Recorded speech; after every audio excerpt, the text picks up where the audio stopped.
good. It's very, very naughty, though, so please, we don't condone that. We had a huge backlash of people pushing poo through letterboxes last week, and I can only apologise to anyone that was affected by that. You probably read about it in some of the press that likes to report on those things. Let's wait for the music to end. It's a nice tune. I believe it's the Caesars from one of their songs, isn't it? Oh dear. Thank you, Donna Raven. It's Tuesday. I've had a really itchy nose all day. To the point where it's inside. It's just in the rim there. Well, to scratch it, I have to insert there. Only that little insertion. I'm doing it now, but Chris's face already looks disgusted. And it looks like I'm picking my nose. No, you cannot, Chris, use a pen to scratch a nose. Now so all day I've been really, and last night I had this as well. Really, I was out with people that I haven't seen for ages, and I really want to scratch my nose. But it would look like either I was picking my nose, or I had taken drugs, or, it's one of those things where you just... So, but here, at LBC 97.3, I'm free to scratch my nose as I see fit, for goodness sakes. My grandfather didn't fight in the war. Okay, twins... they're the people that were kind of born sort of at the same time. What is they are so weird. So freaky. I want twins to call... I want two sets of people to call in today. I want twins to call in today. Oh, if you're a twin... Call in and justify your sick position, 0870 9090 973. And also, if you're not a twin, if you're normal, and you agree with me... I'm just taking my cardigan off, don't worry. This T-shirt's too small for it, it doesn't matter. If you're normal and you agree with me that twins are odd, freakishly odd, strange freaks of nature, then give us a call as well. Sorry, this is terrible start to the show. How come we got so many emails at the moment? What the hell is going on here? Iain, you hot muffin. Try not to say yes or no in today's show. Bet you can't do it, Kylie. I can't do that, Kylie. Dear me. I'm a twin. How weird would you say I am? Oh, that's Asan. What? Oh dear. That's not from Raptor X. That's from the fake Raptor X is sending in abusive emails. Shame on you. Dear me. Anyway, 0870. Give me 5 minutes to build up my pace. I'm a little bit lackadaisical because I've been sitting in quite a warm office. It's made me a bit sleepy. 0870 9090 973. Do twins freak you out? Man, they make me uncomfortable on every single level. They're just like odd and stuff, aren't they? Really odd. And also, identical twins, you can kind of dig. You can kind of see there's something going on there because they're identical. But non-identical twins, I dispute the validity of their claim that they are actually twins. Unless I've seen them pop out 2 minutes after the other, I don't believe they're really twins.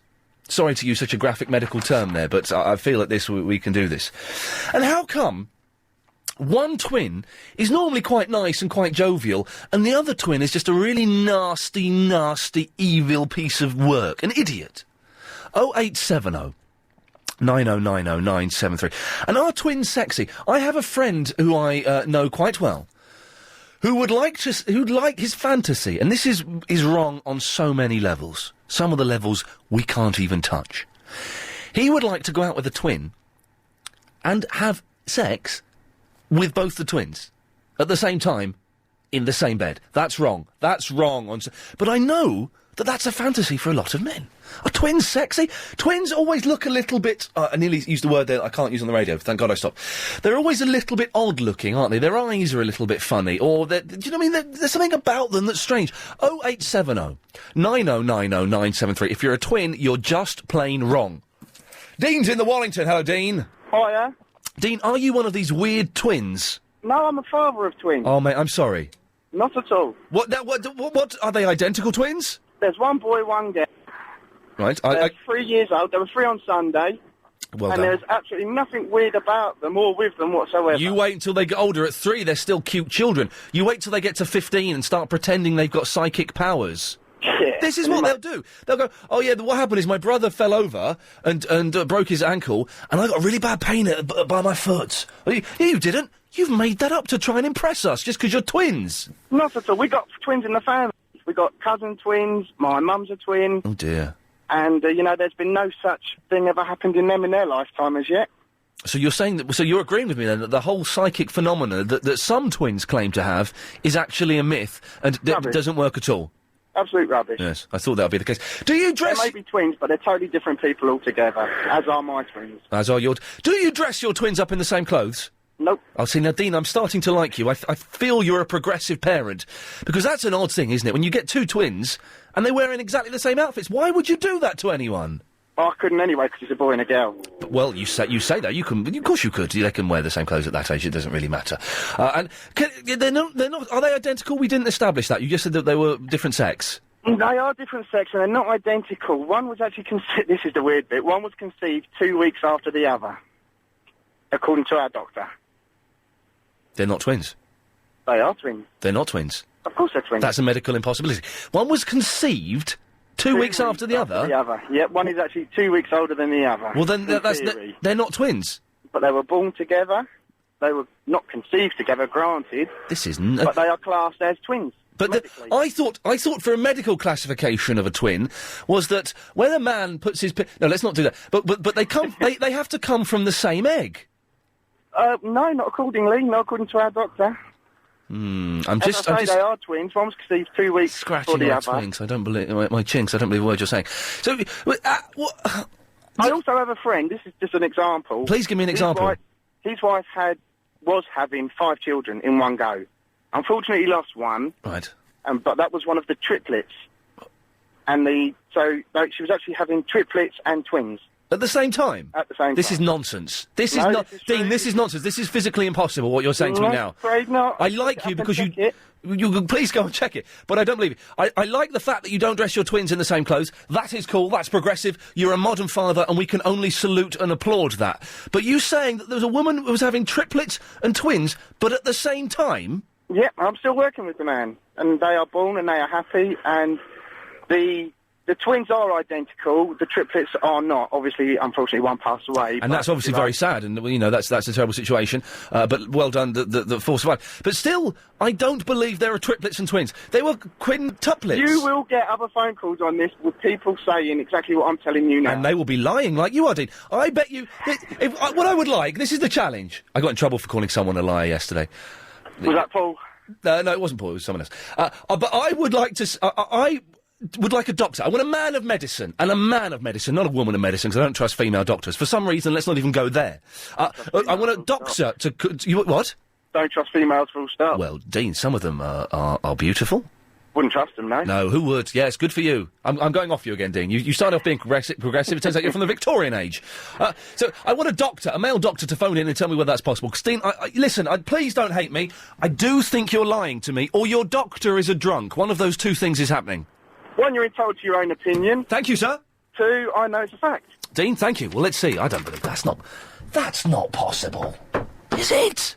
0870 9090 973. And please only call in if you want to come on the radio. Not because you want to speak to Charlotte or to Agent Chris or because you want to find... Only call up that number if you want to come on the radio. Because we get very, very busy. And the people out there haven't got time to argue with you. If you want to argue, come and argue with me. Bring it on. 0870 9090973 is the phone number. You can email as well, Iain, IAIN, at lbc.co.uk. That can't be true. That the twins were conceived 2 weeks apart. I don't know much about ladies or wombs, but that though you can say womb. Imagine womb. Imagine if womb was like a sexy word. You know parts of your body. Some of them are quite sexy words. You say them when you're feeling a bit fruity, and you say, "Oh, I want you to touch my," and I'll then. You know what I'm saying. Some of the bits of the body you can say in sexual encounters or in sexy texts. Womb is not a sexy word. You can't say, "Oh, I really like your womb." It doesn't work, does it? I feel I've said far too much there. Let's get the latest... I'm in such big trouble. The latest on the roads and the trains from the LBC Travel Centre with Joanne Webb. Well, let's start with the M11 as... Twins, we don't want you near us. No, sir. Although... The coolest thing I would like to see, and I would pay top dollar to see this, is 2 identical twins, male or female, but got to be 100% identical, in exactly the same clothes, having a fight, and then having one of their wives come in and them go, "No, I'm the real Tony. No, I'm the real Tony. Shoot him. No, shoot him." I would pay to see that happen. I wouldn't pay to see anyone get shot, though. That would be bad. Sharon's in the Epsom. Hello, Sharon. Hello. Hello, Sharon.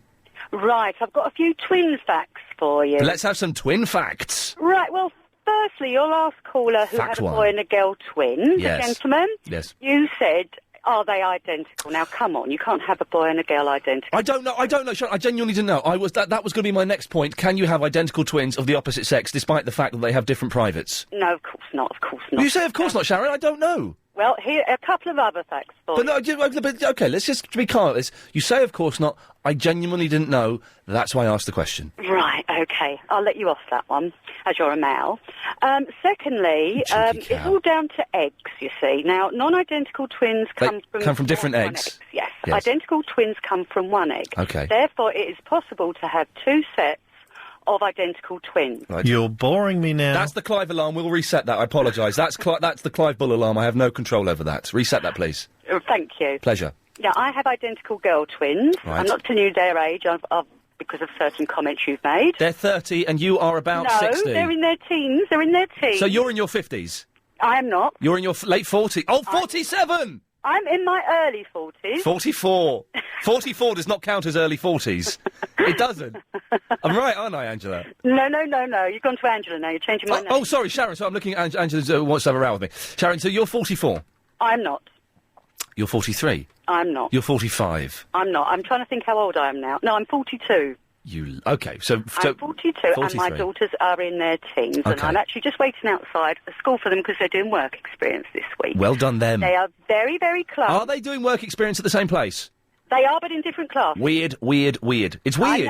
I know. That wasn't my choice. They've always done things separately, but they're very close. Did you used to dress them up in the same clothes? No.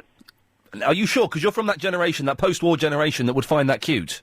No, I'll tell you what, everybody used to buy them identical clothes. You Yeah. could guarantee mothers, friends would buy them identical Freaky. clothes.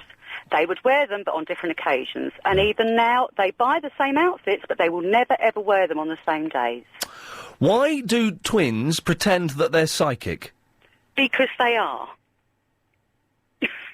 Okay. They are. That's- they are. that's nonsense. One of my daughters had an operation on her stomach. And the other one had a really bad stomachache She that did, day. she didn't. did, She she didn't. did, She did. she did, Did she she know that the twin was going to have the operation? No, she was only a year old.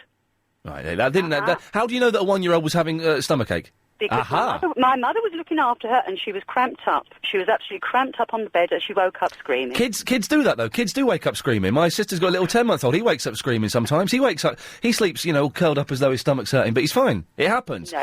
They definitely have got a link. If they were in No, the same Sharon. egg, they're totally identical. They were born from the same egg. Therefore, they have grown from the same egg. They've got to have a link. No, your logic is nonsense. They come from the same egg. They were grown at the same time. Therefore, they must have a link. Of course they mustn't, because there's no such thing as a psychic link. It doesn't happen. It doesn't happen. And your argument, because they come from the same egg, that bears no weight whatsoever. This comes from the man that thinks you can have identical twins that are a boy and a girl. Now, you're going back to that. I bet there are other people out there who genuinely did not know that... Why... OK, Sharon, why can't you have identical twins that are boys and girls?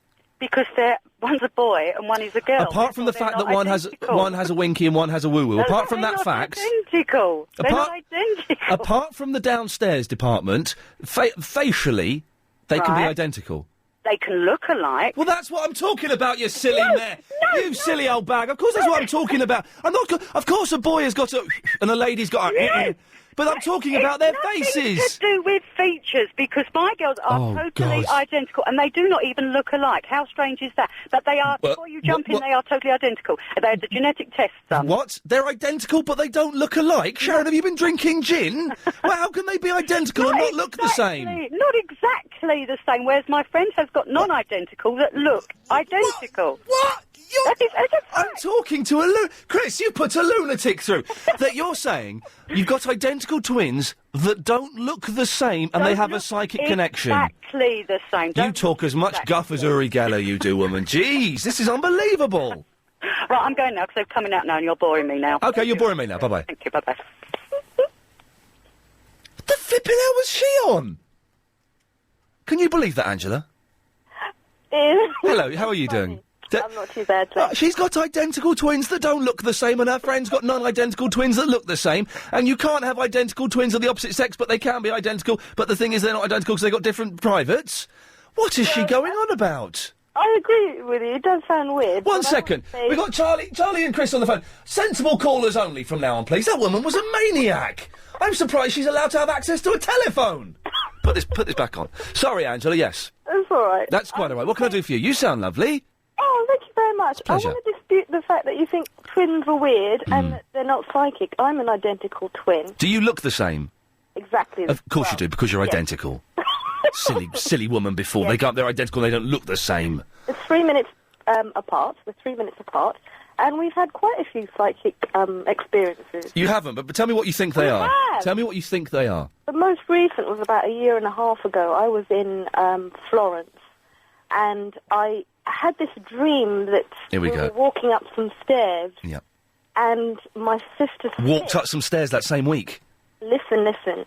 Walked up some stairs, really steep stairs, and my sister slipped, and I just managed to catch her and hold her and stop her from falling. Right. Anyway, I was in Florence, she was in London. Right. And the next day I was going to, a place called Pitti Palace where there are loads and loads of stairs. And I remember telling my friends, I had a dream about being here. Here we go. Well, already you've blown your cover, but carry on. No, I haven't. Yes, you have. Listen, when I got back from Florence about 5 days later, I found out that my twin sister on exactly the same day, exactly the same afternoon, had fallen down the stairs and broken her leg. Right. The thing about the dream though is nonsense. I dreamt it. No, you didn't. You didn't. I did. Well, no, you didn't, Angela. Well, the thing is, I can sometimes think, oh, do you know, I had a dream about that. Something happens, or if I have a car crash, or a friend of mine gets ill, I go, do you know what? I had a dream about that. I didn't. No, my brain just makes me think I did to make it look all spooky. I dreamt it the night before. We went to the place in Florence. We were walking up steep stairs, and I said to my friends, I dreamt this last night. And when I got back, my sister had broken her leg on the same day we went up those stairs. But why? How did she break her leg? Did she fall downstairs? Down some stairs. Yeah, Angela, I don't believe you. I don't believe you. Why do you feel the need? I'll tell you the other thing. Why do you? No, let me ask you, I had Angela. my wisdom teeth out. Angela, let me ask you a question. Why do you feel the need to make up these stories? Because you're already quite special, because you're a twin. That's quite special. I don't. Be grateful for that. I am special, thank you, but not because I'm a twin, just because I'm alive and, What? Okay, we're getting a little bit happy-clappy here. Go on, so tell me about your wisdom teeth nonsense. Go on. I was... Oh, have a cough. My wisdom teeth are out, and my sister rang the hospital saying that she was in terrible pain because her teeth were starting to give her loads of jib. Seriously. Jib. Not making it up. Yeah. Twins have a special relationship. They're very close, and for some reason we do have some sort of... You don't. You have no psychic connection. There's no such thing. Nobody. There is. Nobody. No, Angela. Nobody has ever had a psychic connection. I didn't say that. Okay, then what's some sort of? I don't know what the connection is, but okay. So you were having your wisdom teeth out, and your sister's mouth hurt. Badly, yeah. Do you not think that maybe her wisdom teeth, were coming through at the same time that yours were coming through, and maybe her gums and her teeth were prone to a little bit of pain anyway, because you're both having your wisdom teeth coming through?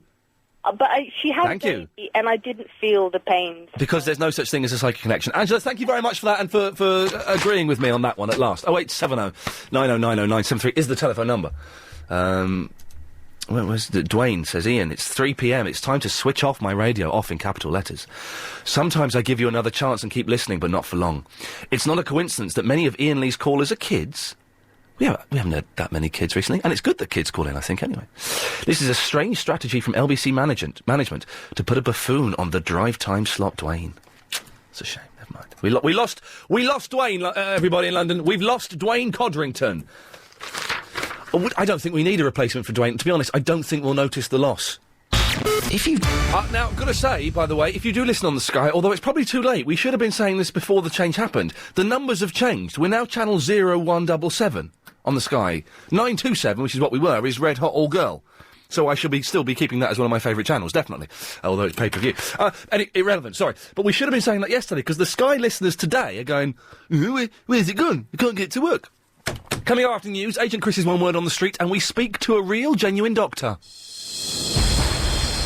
Lorenz has bravely emailed him. Ian, I made the 927 mistake today. Lucky I was alone in the room. If you do listen on Sky, and I don't quite know how this is going to be communicated, because if you're in Nottingham or Newcastle, and you've gone to 927, and it's just the blank screen saying programmes start, Freeview starts at 8 o'clock, Red Hot All Girls, subscription starts at 10 o'clock, Or something like that, I'd imagine it says. I don't know the wording. Of course, why not? Why would I? Then you won't know the new Sky channel is 0117. So, I don't know. We're talking about twins. Twins, as we all know, and nearly all of the emails we've had in today, and a lot of the phone calls have agreed with me, that twins are well weird. They're a little bit evil, a little bit spooky, a little bit creepy. 0870 9090 973 is the phone number if you wish to back me up on this mission to denounce twins for what they really are. I asked for a doctor to call in. We've got a doctor, Dr. Khan, on the motorway 25. Hello, Dr. Khan. Hello. Hello, Dr. Khan. What can I do for you, sir? Well, you were inquiring about twins. Yes, I was. Okay.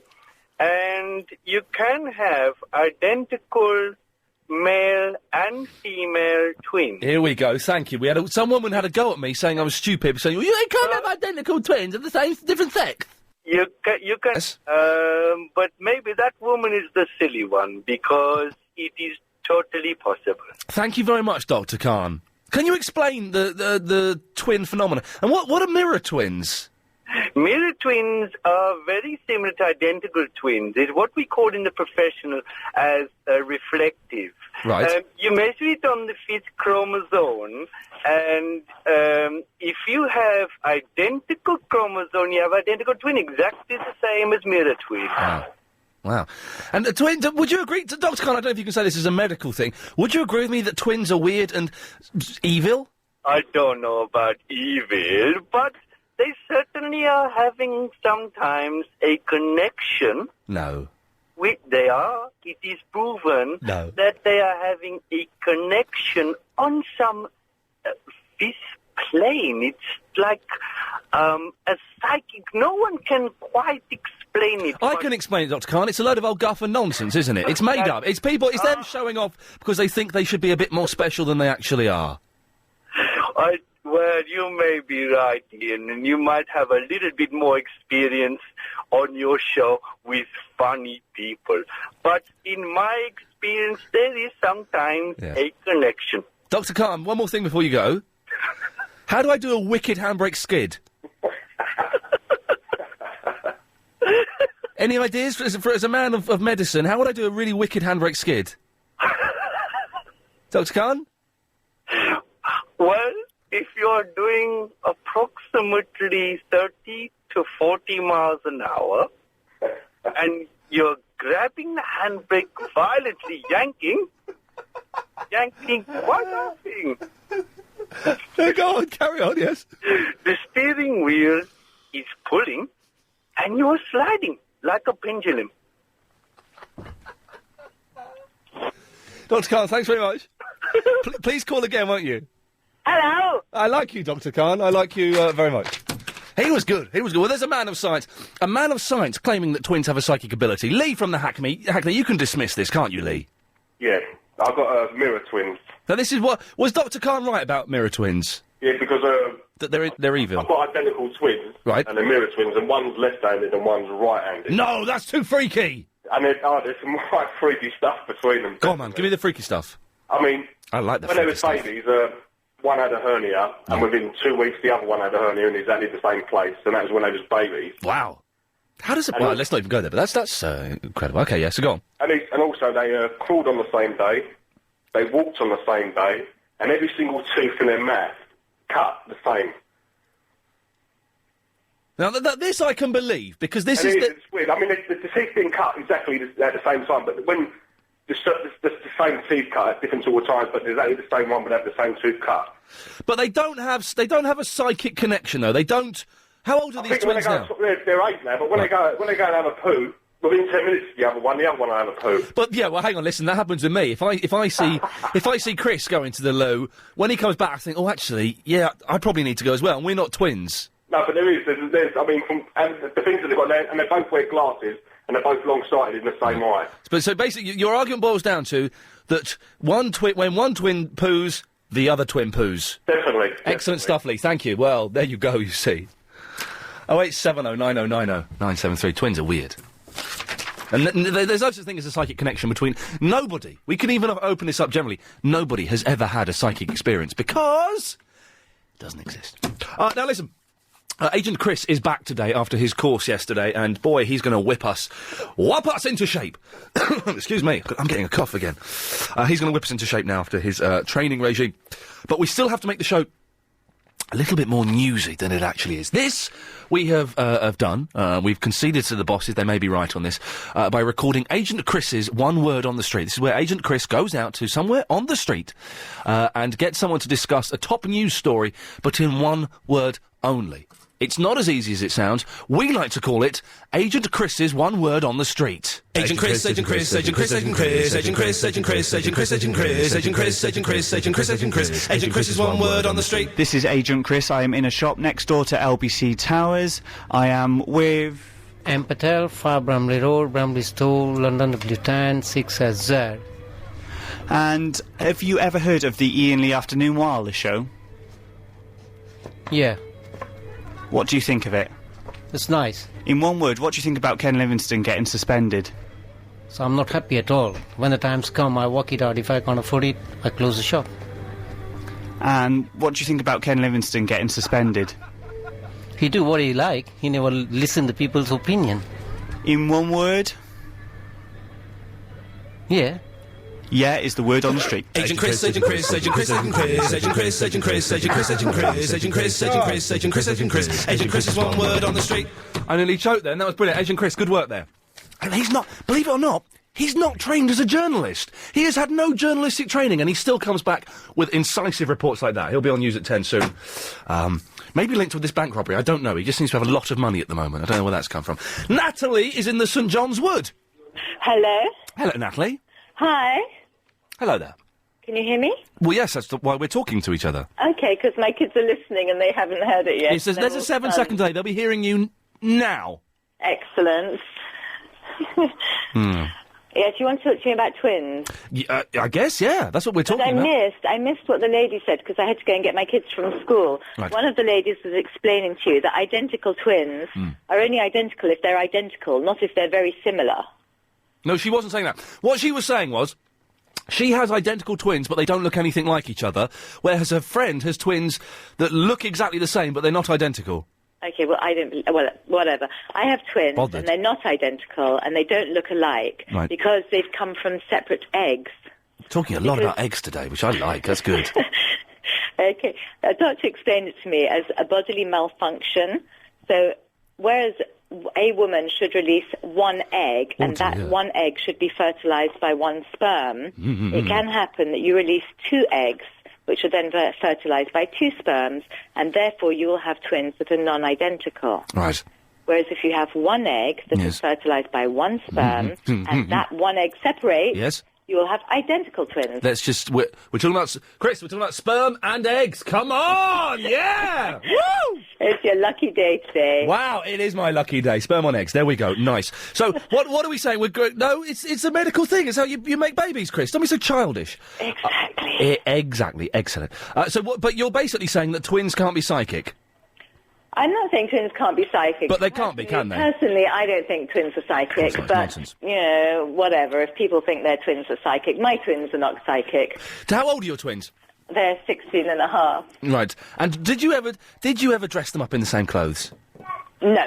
No, good, because you see mums that do that. I think that's weird. But I do know someone who has triplets, and often the boys are dressed the same, and the boys are very identical, and nobody else can tell them apart, and I think that's unfair for the children. What? It must be confusing for the children. Hey, listen... It's confusing for the children. It's confusing for me as a friend, because I don't know who I'm talking to half the time. If you're an identical twin... Yes. Not. Which you're not, I know, but let's hypothesise. Okay, and you've got your identical twin in front of you. Yeah. I had a really good point, and I've kind of confused myself already at this stage in the sentence, so this isn't boding well. You're an identical twin. You've got your identical twin in front of you. Do you think that they look identical, or do you think they look completely different to you? Is it like looking in a mirror? It is, because they're identical. My friend's twins... But does the twin think that, though? Yes, do you see what I mean? Yes, they must do. They're looking at themselves. But they're not. They're looking at their brother. Yes, but it's a bit like looking at yourself because they look exactly the same and they're identical. Well, this is a question I feel I should perhaps ask only of identical twins, and I feel I've confused the issue by asking you, Natalie. Natalie, thank you very much for that. Excellent stuff. I need an identical twin. The backlash has started. Chris is one word on the sheet, the street, and he said sheet, which is fine. Where was that coming from? Wow. I didn't nearly swear, but I was closer to swearing than I have been for a long, long time. Agent Chris is one word on the street. He wasn't on the street, he was in a shop. But the shop was on the street, wasn't it? But it was in the thing, I don't know, it's very confusing. Yeah, are you a twin? My mind is blowing with this talk of twins.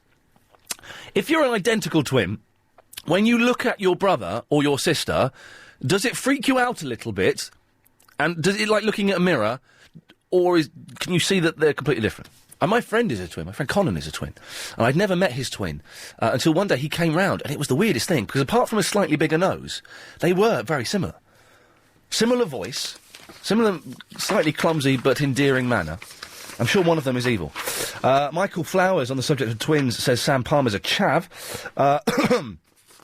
Another email saying that the Sky Channel change has been advertised on Sky Channel for ages. It's 0177 now, which is kind of cool. Ian, sir. This is Stephen in the Chester. Getting into the area of defining twins will only lead you down the rocky path you trod yesterday of defining race. It's a rocky path. You missed this, Chris, yesterday. We had upset quite a few people throughout the whole 3.5 hours of the show. Wasn't brilliant. No, it was brilliant. It was great. Time now to get the latest on the roads and the trains from the LBC 97.3 Travel Centre in Joanne Webb. Well, the accident on the M11 has... So, I need a haircut and stuff, and Chris is just going, well, I'll do it for you. That's not going to happen. Oh, do it on the radio, it'll be a lovely feature, make a feature. I can cut your hair while you're doing the show. It'll be funny, but it'll be on the website. Well, that's not going to happen. I shall go to Joe in Soho. And this is the big thing you've come back from radio school with, why, if your show's a bit boring, why not create a feature by cutting the presenter's hair live on the air? It'll be a lot of fun and he'll end up looking like an idiot. No, not happening. Dr. Marcus is in the Paddington. Hello, Dr. Marcus. Yeah, hello. I'm rather angered by the so-called medical knowledge that's being spouted this afternoon. I'm working as a doctor myself in St Mary's Hospital. And we salute the excellent work you do, sir. Yeah, thank you. No such thing as identical thing as mirror twins. None of that exists at all in medicine. Okay. Well, you're referring to, of course, the comments made, I think, by Dr. Khan earlier on. We've got Dr. Khan back. Dr. Khan, would you like to speak to Dr. Marcus? Hello, Dr. Marcus. Yeah, Dr. Khan, we meet again. I do think we trained together. I don't think so. Yeah, I think we did. Ian, this man's a charlatan. In Mumbai? Were you in Mumbai? I don't remember. Yeah, okay. Were you in Mumbai? Look, there's no such thing as identical twins, Marcus. Oh. Hang on. Mirror twins. Hang on, you're Marcus. That's what I said. You said you referred to Dr. Khan as Marcus. What the hell is going on here, Dr. Marcus? I think you're a charlatan. I think someone needs some medical attention, but it's not me, Ian. Well, there's been some recent research done to suggest that twins don't exist. Might be wasting our time, Marcus. What do you think? Hold on. You're Marcus. You are Marcus. My name is Khan. Right, well, I certainly don't think you're any sort of a doctor. And the research has shown that there's actually no such thing as twins, full stop.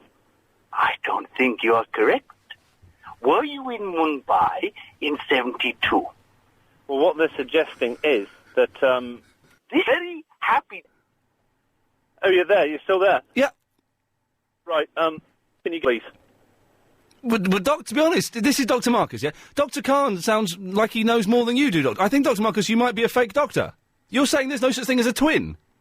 No. As I say, there's actually been some research done recently. You've said all this, Dr. Marcus. Dr. Khan, can you back me up on this? I'm a little worried about his bedside. Dr. Marcus, I think we should say goodbye. No. Yes. Dr. Khan, thank you very much for coming back on the line and defending your corner.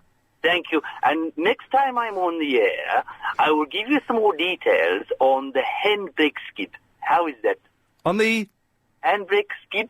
Oh, the handbrake skid. Thank you very much, Dr. Khan. One more point. Did you find that on your 205, you have a washer bottle in the boot as well as the bonnet? I did find that, yes, Dr. Khan. I thought so. I was worried. I was listening to the program and I was thinking, once upon a time I was having a Peugeot, and I was remembering a very similar problem when putting handbrake, the boot was getting wet, and I was taking a while working it out. And, of course, there is a washer bottle in the boot of the car. Dr. Khan, can I ask you, and please, say no if you don't, if we need to call up someone for not medical advice as such, but if we need a medical expert, can we use you? Can we keep your number on file? Yes, I think it's best, and that way you will be getting genuine information, because we don't want people walking around willy-nilly thinking they are not twins, they're not identical, they may be sick. But really, if you're wanting help calling, please be calling me. Dr. Khan, we will be calling you. Thank you very much for that, sir. Wow. It normally doesn't get that weird until after 5 o'clock. I'm suspicious of that, Dr. Marcus. 0870 9090973 is the telephone number, should you wish to give us a call. You can email as well. There's something wrong with these emails. I keep having to refresh them. Oh, dear. Hire that Dr. Khan, says Jay. He's a legend. The whole of Westminster Uni, bigging up Westminster Uni! I've made myself sound like a really old idiot, haven't I? Tuning into Dr. Khan. Well, yes, Dr. Khan, can we, Agent Chris, keep Dr. Khan's number on file, and if we need, we can't give out medical advice, obviously, but if we need, an expert, then we'll give him a call. Get Robert on next, I want to speak to him, that's incredible. Neil's in the Watford, hello, Neil. Hello, Ian. Hello, Neil, what can I do for you? Well, I think you're being a bit disrespectful towards twins. Okay. Because you say we're freaks. I'm an identical twin. Never used the word freak. Didn't you? No, I said you're weird and evil. Yeah, well, I'm not evil and I'm not weird. Okay, interesting you put it in that order. Okay. And I can speak for my brother as well. No, you can't. We're both 6'5", good looking, not short of a few women. And I've seen your picture on the internet, and I think you look like a bit of an inbred. Evil? You say you're not evil, and you're coming out with incest references, Neil? Well, I'm not evil. It's just that I don't like the way you talk about twins. But you're being now that's offensive. Pop-a-doodle-doo. Yeah. So you. I think we have to. Where's my evil box? Hang on. Let me just. Yeah, I'm ticking that. So you're definitely evil. Let's move on to the weird. You don't think you're weird, but you're 6'5"? Well, how tall are you? Just tick the box. Yep, you're weird and you're evil, Neil. You've done yourself no favours there. I'm not. I'm far from weird and evil.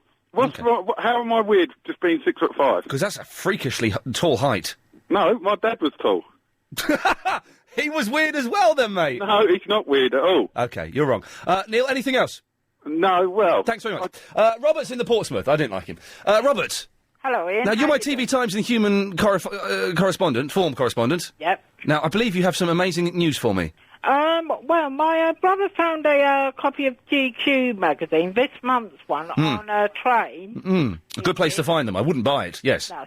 And there's an interview with Richard Madley in there. Yes, I'm aware of him. And Richard Madley's been dissing you. What the hell has Richard Madley been saying about me? Well, he said, and I quote, "I don't really like saying negative things about other people. There was this guy called Iain Lee on the 11 o'clock show, and apparently he was vitriolic about us. Yes. And I never understood why." Oh, well, I can explain. Richard Madley, if you're listening, I can explain why. It's because you're an idiot and everyone thinks you're cool, but you're not. That's why. Yes, exactly. Oh, that's... Yes, no, we were very rude about him and his wife in the old days there. But I know that Daisy, who I used to do that show with, made peace with them by going on their show and sucking up.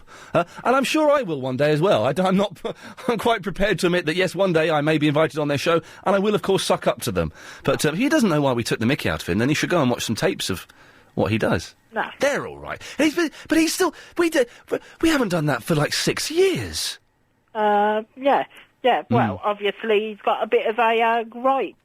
Do you think, Robert, that when I go leave the LBC Towers, I have to go out through the back of the building, across a very dark street, and into a car park? Do you think I should be looking over my shoulder for Madley? Yes. Well, if you can smell the odour... the cologne. Yes. I think that might be him, Mr. Lee. Robert, thank you very much, sir. Excellent job as always. Excellent. Well, that's one of our correspondents. We need some correspondents to call up for the 5:38 Daily Correspondent Update. If you don't know what it is, it's something we do every day, daily, at 5:38 daily. It really is you get more facts from the Daily Correspondent than you do from CFAX.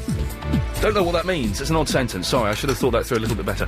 0870 9090973. Oh, by the way, if you want to grass up any minor celebrities for dissing me in men's magazines, feel free to. Twins are weird, and after the news, we try and find Britain's thickest sounding accent. Sweet. Dun-dun-dun-dun-dun-dun. Dun-dun-dun-dun-dun. Sweet. Yeah! Come on, Gregory. Someone should mix that stuff. Oh, by the way, speaking of mixing stuff,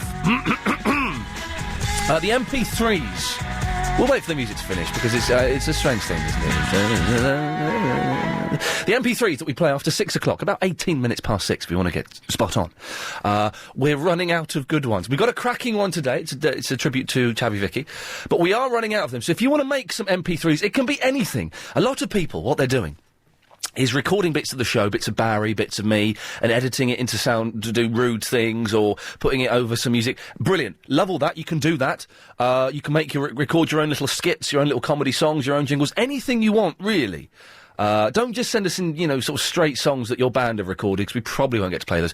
But as long as they're no longer than 2 minutes, we'll play them. Even if they've got swearing in, we can do a bit of editing at this end, a bit of censoring. So whatever they are, record them, and to be honest, they'll probably get played because we're running out of decent ones. We've only got a few good ones left. It's iain@lbc.co.uk. Do want to know this hour, and we will research this. I want to find out Britain's thickest accent. I'm not saying the people there are necessarily thick, but the Birmingham accent makes people sound like they're idiots, doesn't it? There's something about it. It's kind of nasal, it's kind of throaty as well, if that's not too contradictory. There's something that makes you think, well, you're not all there. The sort of Bristol accent, the Brizzle. I can't do the Bristol accent. I tried there, it was embarrassing. The Bristol accent, you kind of sound a little bit thick. Agent Chris thinks the Scouse accent. I think it's all right. Hardcore Scouse. Oh, Helen behind the glass is giving him a dead arm. Rightfully so. The hardcore Scouse, though, the Colleen McLaughlin, when she opens her mouth, sweet Lord. Something like that, I don't know. 08709090973. Do you have a thick accent? Do you want to defend yourself? What do you think is the thickest accent in the world? But also, twins, man, they are well weird and stuff. All twins, without exception, are evil, manipulative, self-obsessed mentalists who should be locked up. Let's go to Kate in the Beckenham. Ian? Yeah?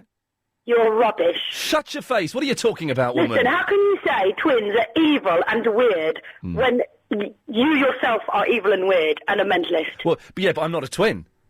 Ian, I'm a twin, right? And I'm normal as. I've just destroyed your argument there. Ian, right? Yes. I disagree with Dr. Marcus is a charlatan. Dr. Khan is a legend. Can I just say very quickly? I'm gonna completely destroy your argument at the end of this phone call, but I will do that at the end. So you're a big fan of Dr. Khan. He was good, wasn't he? He was all right, but as for people saying that twins are psychic, I don't believe that for a second. Like, whenever my twin sister got her, I'm a twin, yes, and supposedly we were identical, and when we were born, we didn't look anything like each other, and we still don't look like each other. My twin's 6 foot, and I'm 5'6". She's got massive boobs, I've got small boobs. She's got big bum, she's got a big bum. She's got an alright bum. She's got long legs, and I've got short legs. Okay. And we're totally different, but what you're saying is things. What you're saying is you don't look the same. Well, you could have just said we don't look the same instead of describing every part of your body. And we don't act the same either, Ian. Okay. And when she got her foot run over when she was young, everyone was like, "Oh, did you feel the pain?" And I didn't feel anything. I was like, well, it's quite funny because she was running for an ice cream. She got her foot run over. So that's rubbish about twins being psychic. Yeah, because it's nonsense, isn't it? And would you agree with me, Kate, that those twins that do pretend they're psychic are just showing off because they want special treatment? I agree with that. I do not believe any twin could be psychic whatsoever. Yeah. And I don't know if I agree about twins being identical. I think you either look the same or you don't. Yeah. And in response, go on then, destroy my argument. You're evil and weird as well, by the way. Well, I'm not even weird. Listen, Laura, I saw you last night. I love you, Ian. You're hilarious. I love your LBC show. Yeah, you've only just discovered it, you lie, so stop pretending that you've been listening for ages. Yeah, I've only just discovered it, and I love it. I'm going to get bored of you soon. Calm down. Thank God we stopped working together 2 years ago. She's getting on my nerves again already. Now, listen, we were out last... this is Kate Lawler, who I used to work with. Sort of. I carried her through a year of whatever. Now, we were out last night watching some human beatboxing. It was brilliant. Yeah. But it was a little bit weird. Kate, before you go, what's the capital of China? Flip-flop. Kate, thanks very much. Now,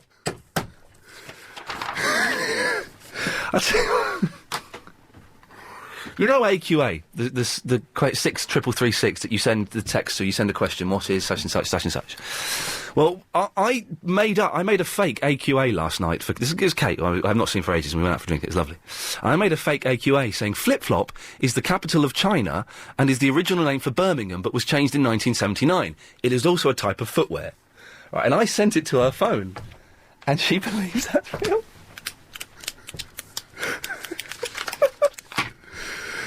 It does completely prove my point about twins there. Thank you, Kate, for calling in. Paul's in the Ladbroke Grove. Hello there, Ian. How are you? Yeah. Good. You sound on fire today, sir. It's been a really odd show, but I'm enjoying it much more than yesterday's show. And God bless Dr. Khan. Well, Dr. Khan is going to be... lit my life up. He's going to be a regular. If we need any information about whatever to do in the field of medicine, we're going to get Dr. Khan back on the line. He was cracking. Well, let's hope he is a regular guy. He should be if he's a doctor. Yeah, fingers crossed. Well done. Let's hope so. Now, what can I do for you, Paul?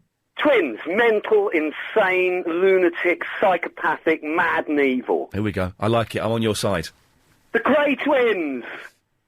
Yeah, I'm not going to diss the Cray twins, because I believe they still have quite a lot of muscle in the East End of London. But they were weird, weren't they, the Cray twins? They were, and they were all messed up over their mother and little. Would you? So, Paul, are you saying that the Cray twins were only that evil because they were twins? If they'd just been born like 2 years apart, they would be fine.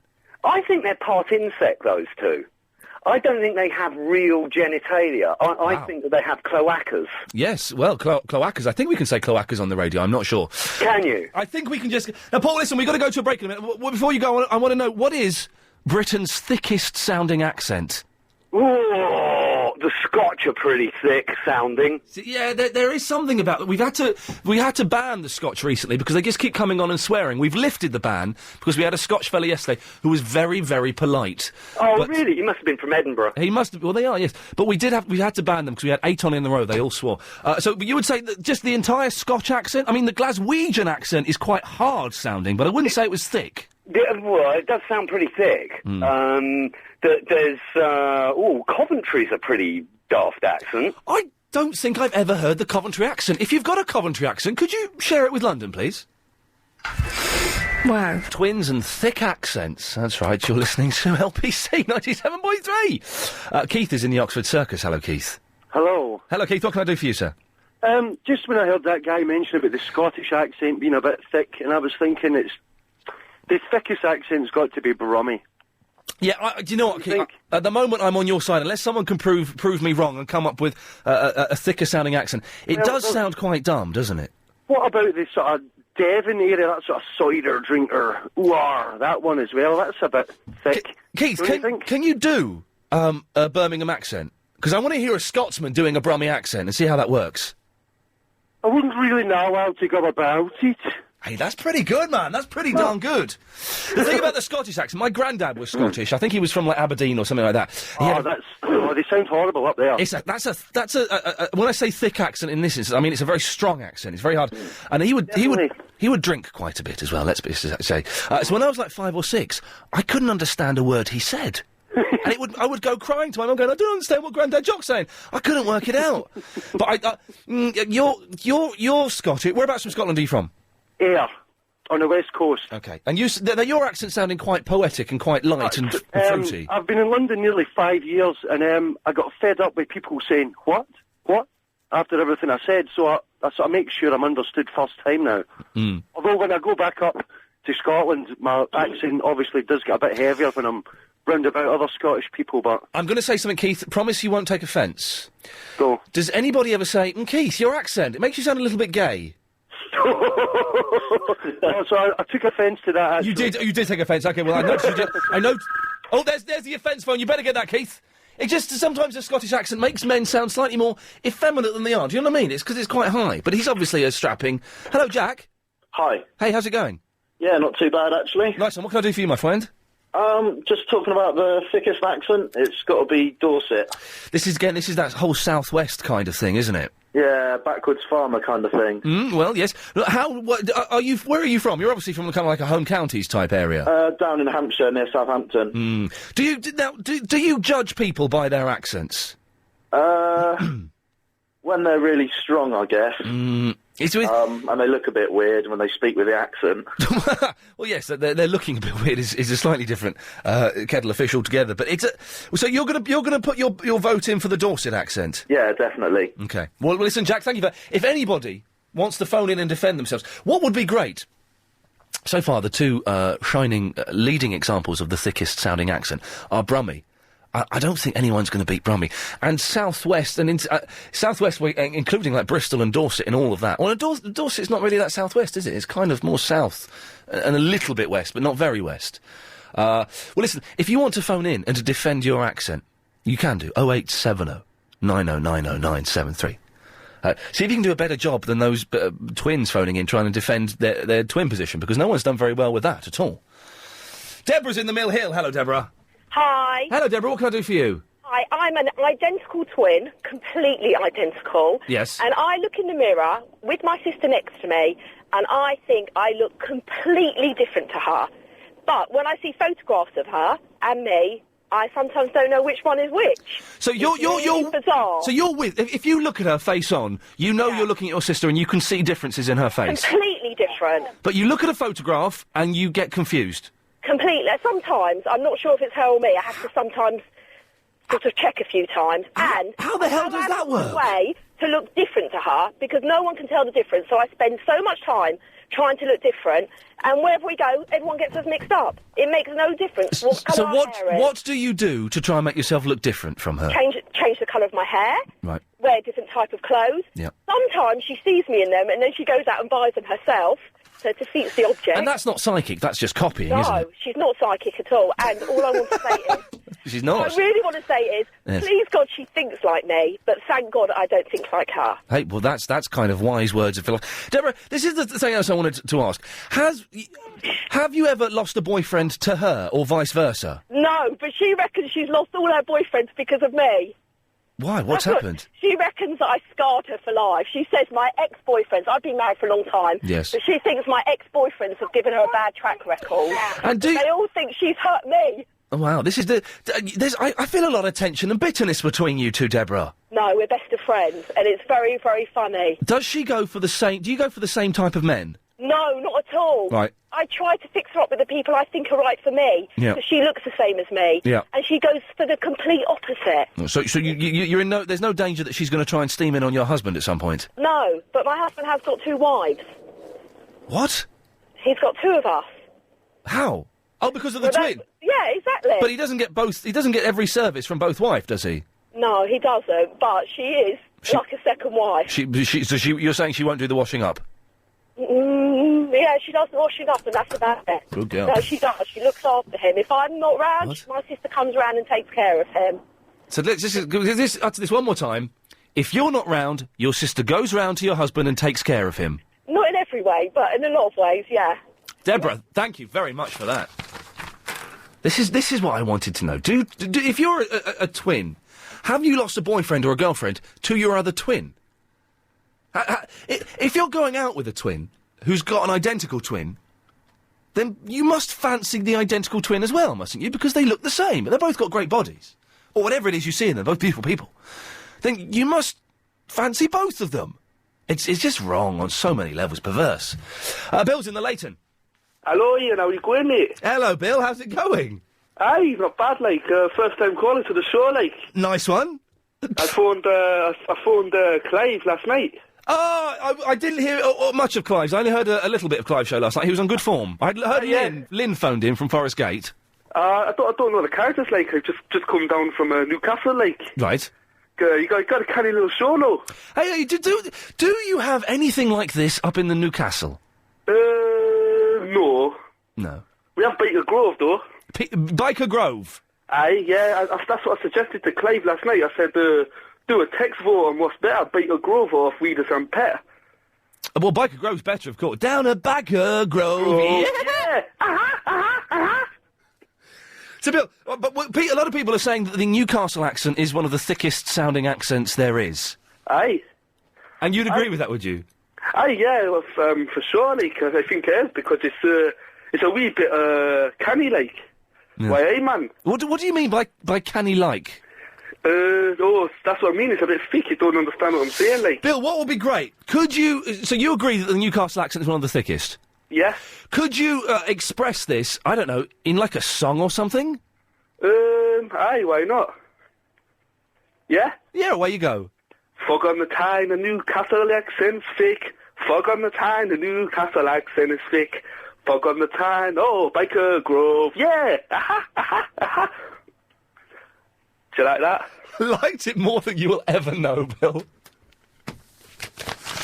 0870. It's been a really weird show. This is kind of a Thursday show, or a Friday show, and we're having this on a Tuesday. What the hell is the rest of the week going to be like? 0870 9090 973. By the way, if you missed the first hour, you can get this from the premium podcast if you go to the LBC website and subscribe. It's very cheap. And you can get the full show there and some extra stuff. Ian says, Roger, on the subject of twins. Hey, this is wrong. Hey, I got one for you.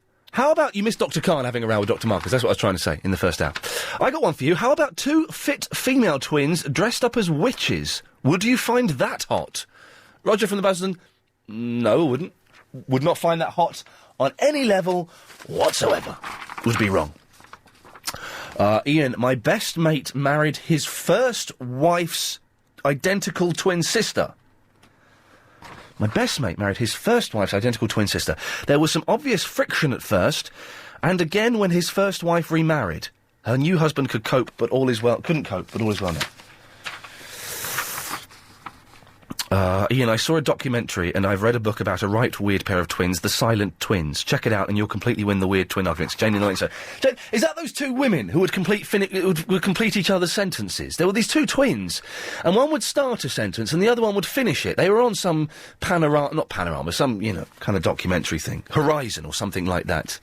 Well, they didn't rehearse it. They were, I won't say bonkers. Well, they're dead now, so we probably can. But they didn't rehearse it. It was just this weird thing. Where one would start and the other one would finish. That was me pretending to be two people by kind of going into Bernard Manning type voice. If you've just missed that bit of Iain Lee... OK, so, we're asking, what is the thickest sounding accent? Well, we weren't going to do the thickest sounding accent in Britain. But I guess we can take that all around the world. Manny in the Harrow. Manny, you're from a foreign country. Yeah, I am. Can you just speak for 10 or 15 seconds and over the break we'll try and guess where you're from? Well, Iain, been listening to LBC now for the last month now, so I'm a new caller. OK, don't say no more. I think I've got an idea. 0870 9090 973. Can you defend your accent? And where is Manny from? I've got a real frog in my throat.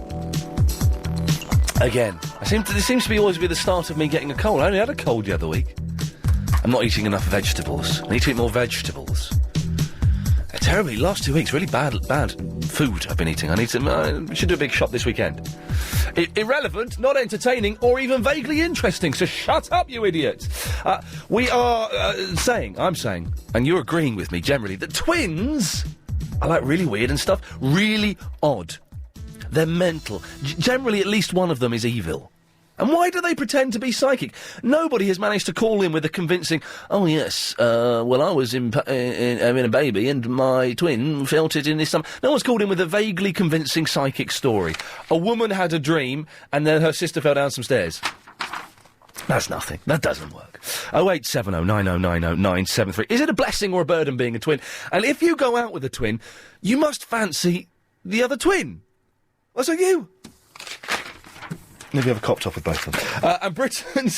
Sorry. What is Britain's thickest accent? Before the break, we were speaking to Manny in the Harrow. Anna thinks... Who's emailed in, Manny? Anna thinks that you are... What did she say? Danish, was it, I think, or something? Yeah, are you Danish, Manny? No, I'm not. Well, yeah, I would guess you're from South Africa. Yes, I am. There you go, you see. I got that spot on. And there's kind of a similarity between the two accents, isn't there? I wouldn't say it's opposite sides of the world. But isn't there a massive Danish influence in Africa, I thought? No, more Dutch. Oh, well, it's the same thing, though, isn't it? No. The Dutch are the same as the Danes. No, What's the difference between the Dutch and the Danes, Manny? Two different countries. Apart from that, ignore that, what's the difference between Denmark and Dutchland? Oh, I think, Dutchland is much more beautiful than Denmark. And the people are more friendlier. Are you saying that the Denmarkians are quite nasty, narrow-minded people? Not in those words, but... Yes. Yeah. So, okay, so we've established that. You've just slagged off a whole race, and well done you for having the balls to do that. I totally step back from your racist comments there, Manny, but well done you. So, you're South African. People don't think that's a thick-sounding accent, though. I always think that people think that South African is quite a tough accent. Well, I've got a lot of people. Some people think I'm Australian, and some people think I'm American. Now, Australian, there is a thick-sounding accent, isn't there? Yeah. Really thick. That can be. Just. And the thing is, a lot of them are thick. The ones that I've met are thick. They are. I can say that, Manny. Don't you worry about that. A lot of the Australians I have met are thick. Are you crying? No, I'm laughing. You're laughing. Raw! You're raw, Manny, eh? I'm roaring. You're lekker. Now, okay, so, do people think you sound thick? No. Good. No, I haven't. I've never had that comment. Now, you must, how long have you been in this country, my friend? Just over 3 years now. Okay, and have you just been in London, or have you travelled around? Well, I've been to Scotland and I've been down to the Isle of Wight. Well, I'm very sorry to hear that. But there are some nice places in this country. What would you say is the thickest sounding British accent, Manny? Oh, I would have to say it's definitely the Broms. The what? The Broms, like you said earlier. The Broms? Yes. So you're saying that the Broms are the thickest sounding accents in this country? Yes. Manny, God bless... Oh, Manny, before you go, is there an equivalent of the Broms in South Africa? If that makes sense. No, not really. No, it doesn't, does it? It was a silly question. But the Broms. Okay, the Broms are top of the list. That's what they're called from now, and I like that. Last Night of the Broms. What does that mean? Does that imply some kind of nuclear disaster, like in... What was that film? No, it's Sheffield. It's Threads I'm thinking of. Anyway, Michael's in The Greys. Hello. Hello, Michael. Hello. Hey. How are you? Yeah, Fonzie. Come on. Do a Fonzie for me. Fonzie. Fonzie. Oh, that's a Fonzie, really. Hey. Right, yeah? Just thought I'd ring in. I've been listening to you for a while. Nice one. You're looking for the thickest accent. Yeah. You can't get more thick than Essex, mate. Do you know, that had completely slipped out of my net of consciousness. Of course, the Essex accent is properly thick, because that's where the thick people would move to, isn't it? Yeah. Tilbury, Grays. Are you proud of sounding thick? I'm proud of my accent, I suppose. Do you ever try? Because I know some people do this, and maybe I did this a little bit when I was younger. Do you ever try and speak? Michael, can you try and speak posh for me? Speak properly. Can I try and speak posh? Like a posh boy? Yeah, go on. Say, this is Michael from Essex, and this is me in my posh voice. This is Michael from Essex, and this is me in my posh voice. Good enough for you? Yeah, it sounds like it's enough for you. It sounds like quite an effort. So do your mates take the mickey out of you, because you must just hang out with Essex boys? Oh, I only hang about with it. Actually, no, I don't. Well, I do only hang about with Essex boys, but when I'm on my computer and that, talking to my mates over the internet... Oh, let's just, hang on. Your mates over the internet. People I play games with. American ladies who are 63 years old and have buried their husbands in their fridge freezers, yes. Geordies. Yes, they take the mick a bit. Yes. Well, hang on, Geordies are taking the mickey out of you? Geordies taking the mick out of me, Essex. Let's jump in your Capri, Michael. Let's go up there and sort them out a bit. Sort them out, Ian. Let's do it. Well, what wheels you got, Michael? I haven't got a pair of wheels, mate. I'm 15. What? I'm 15. You sound older than anybody working on this show. Dear Lord! Are you... 15, 6'5". Sweet home Alabama. I want him on my football team. Please, sir, I'm picking Michael. Michael, wow, can I just say that one day you're going to have everything in the palm of your hand. Girls are going to love you, people are going to be... I'm genuinely shocked that you're 15 years old.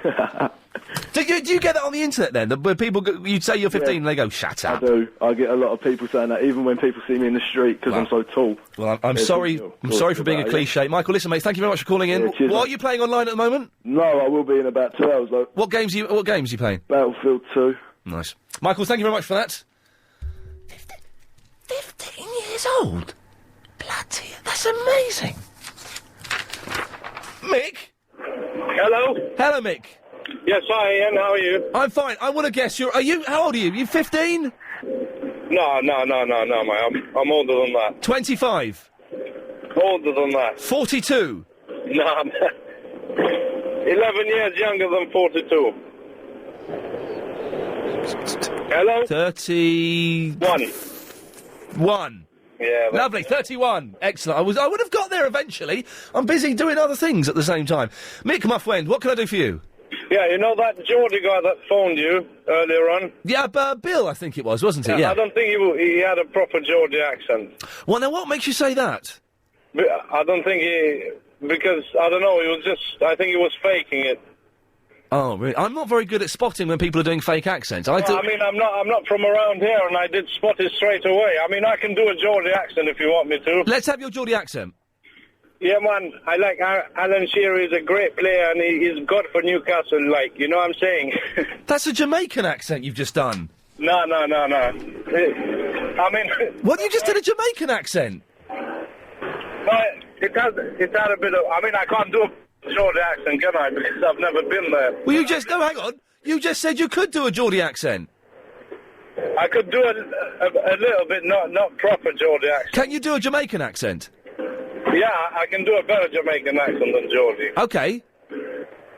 Yeah? Yeah? Give thanks and praise to the Almighty Father, Jah Rastafari, King of Kings and Lord of Lords. See? Mick, in your Jamaican accent, can you say down at Biker Grove? Sorry? In your Jamaican accent, say Biker Grove, Spuggy. Biker Grove, Spuggy, man. See, that sounds more Newcastle to me. Flipping out, it's all gone a little bit psychedelic and vaguely offensive, but it doesn't matter. It's what you want. It's what you want from your afternoon show. A little bit of offence, a bogus doctor rowing with a genuine Indian doctor, some slight bigotry. Oh, no, that's breakfast you want that. Sorry, it's breakfast you want that. Sorry, I do apologise. 0870 9090973 is the telephone number if you wish to give us a call. Dear sir, I can assure... Oh, here we go. I can assure you that Dr. Marcus is not a fraud and is highly respected in the field of twinology. I, too, after many years of study, came to the same conclusion. Twins do not exist. They are an optical illusion. Dr. Omar Ten from the Royal Chinfordian Institute. What we're doing today, if you've just tuned in, it's kind of been a weird show. It's easing off a little bit, which is good, because the first hour was like the last hour of a Friday show. Not acceptable on a Tuesday afternoon, I'm afraid. I can only apologise. Twins are weird, and twins seem to have stopped calling in because I think they're scared, and we are trying to find the world's thickest accent. What's going on? I'll read that later on. Anna's in the Herne Hill. I think she's in the Herne Hill. Anna? Anna? Is Anna there? I think she's gone. Anna? She's gone. Call her back straight away. Let's wait. Let's play something to fill the gap. Listen to Ian. Yes. He's the chap. That's true. But I'm afraid his programme is a load of crap. Oh, that's unpleasant. Let's try. I'm not going on until we speak to Anna. Let's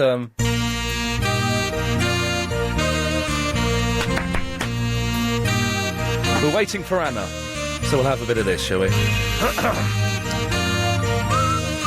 You're listening to London's LBC 97.3, speech-based radio.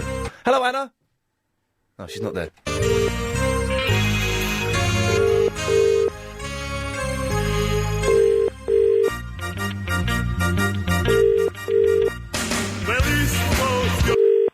I thought she answered.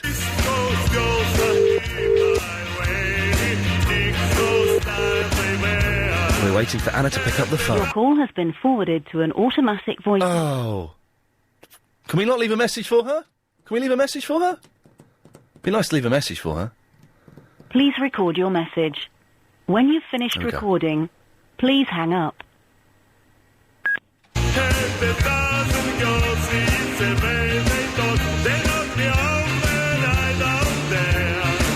Hello, Anna, this is Iain Lee on London's LBC 97.3. I wanted to hear your point, but you've disappeared. Yeah. This isn't the Beach Boys. It sounds Russian.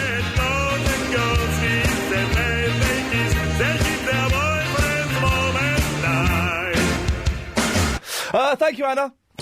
Maybe one day we'll get to speak to her. Let us go to... Oh, we haven't got anyone lined up because I ordered you... No, it's my fault. It's my fault. I ordered you to mess around trying to find Anna. Oh, and then we're waiting for Lynette now, are we? Oh, dearie me. No. Oh, crikey, look at that. Oh, dear. Lynette! Hello? Hello, Lynette, you're on the radio. Oh, hello. Hello. Don't cry. I'm not crying. Oh, sorry, I thought you were crying. No. Oh, great, it's fantastic, and it's fantastic. I just said hello, that was all. Hello, Lynette, this is Iain Lee. Hello, Iain Lee. Hello, you're on the radio. Thank you. What can I do for you? Well, no, just nothing except for my daughter was listening to your programme on the way home Yes. from college. Yes. And said that you were slagging off the Somerset accent. I wasn't I've got to phone up and defend it. Well, I wasn't slagging it off. All I said was that the southwest accents in general, and there's quite a lot of different ones, the Bristol, the Devon, the Cornwall, the Somerset in particular, they just sound a little bit thick. The accents sound thick. Yes. Like custard? Or gravy? Or do you mean stupid or unintelligent? Stupid and... Perhaps you'd like to, define a little more clearly what stupid and unintelligent. Yeah, well, do you think that's in the ear of the beholder? No, I think it's in the throat of the deliverer. No, because the throat of the deliverer doesn't mean to say that they sound think they sound unintelligent. It's just the person listening. No, but the voice that comes... Intelligent, you see. The sound that comes out... And this, I'm not in any way saying you're thick. I'm sure you've read books and stuff like that. All I'm saying is that when it comes out of your mouth, and it's the same for people from Birmingham, from Newcastle, and some Scotch, that when it comes out of your mouth, it just sounds thick. That's all we're saying. And we are hunting Britain's thickest sounding accent. It's not the person that sounds thick. It's the person listening who thinks it sounds thick. No. So if you judge something by what you hear, it's like judging someone by what you see, by saying people with round noses look unintelligent, or people with slitty eyes. I mean, did you say slitty eye? No, don't even go. Lynette, in this case, you're making a judgment on persons. Lynette, you've just said slitty eyes on the radio, so instantly I've won this argument. But have you never heard the saying, you can judge a book by its cover? Well, I often pick a book by its cover, but I don't mean to say it's going to be any good when I pick it up. If it's got a good cover, it's going to be a good book. And what I'm saying is the cover of you, i.e. your voice, is not good. Therefore, it's not it's a good book. Well, you're entitled to your opinion, I suppose. And everyone's agreeing with me. Lynette, OK, what you've done is you've knocked off the Broms from the top of the list, you've knocked off the Geordies. From now on, the rest of the show is dedicated to proving that the Somerset accent is the thickest sounding accent. And I mean that with... You can think what you like, you're entitled to your opinion, but I'm sure you'll find as many degrees coming out from as many universities from my neck of the woods as any other part of the world. I'm sure there's not. I find my accent's a great asset, actually. In what way? Oh, well, this is good. You can defend yourself. This is what we want. In what way is your accent a great asset? Apart from the fact it doesn't allow you to let people finish their sentences. And that's just general rudeness. And going by TV, various presenters I've listened to, one has to jump in and be as rude as they are sometimes to get a word in edgeways, otherwise they ride over you and talk you down. Now, in my job, I'm a nurse, and I find that the Somerset accent has a homely, comforting quality, and people respond to that, and I find they relax more, and I can reassure them more and talk to them, and generally speaking, people find it fairly comforting, I think. I don't know what I'm not saying I'm unique among nurses. There's lots of other nurses who are much better than I am, I'm sure, but I just find generally speaking, it's a fairly good commodity to have on board. Lynette, stay there. We'll talk more after this. At your local NHS show. Hang on a second. Lynette, hello, Iain. You're still there. Now, there were so many issues you brought up there. I feel we ought to keep you over the break there. I don't know what presenters, I've let you finish your sentences and deliver everything. It's you that's been... sorry. I beg your pardon. It's you. I've let you finish everything you said. It's you that's been interrupting and been quite rude. I am very sorry, Iain. I do apologise for my bad manners. I've let you finish every sentence. It's you that keeps jumping in and interrupting and therefore being quite rude. But that's fine. I don't mind that because I will finish the sentence eventually. All I'm saying is... Your accent makes you sound thick. I'm not saying you are thick. I'm sure you're a perfectly below adequate nurse. I'm sure you do everything at an acceptable level. I'm just saying your accent and the number of emails coming in, wow, hundreds of them, would agree with me saying that, yes, the Somerset accent makes people sound thick, and that's it. And maybe we need to question why that is. I don't know. Maybe it's Pam Ayres. I don't know what I'd say. It's just a generalisation, isn't it? Yeah. It's just the way people think. Yeah. It's the way people sound, yeah. Sorry? It's the way people sound, yeah. Yeah, it's the way people judge things. The way people getting speak. to know them. Yeah, it's the way people speak. People speak, or... Well, I mean, I suppose you could make generalisations about any accent, like the French accent sounds sexy, or, I don't know, the Scottish accent sounds, brusque, or any sort of generalisation. Is there anyone famous, apart from Pam Ayres, is there anyone famous from your neck of the woods? Excuse me, Pam Ayres comes from Oxfordshire. Apart from Pam Ayres... Which then defends my accent. There's not just Somerset people who's...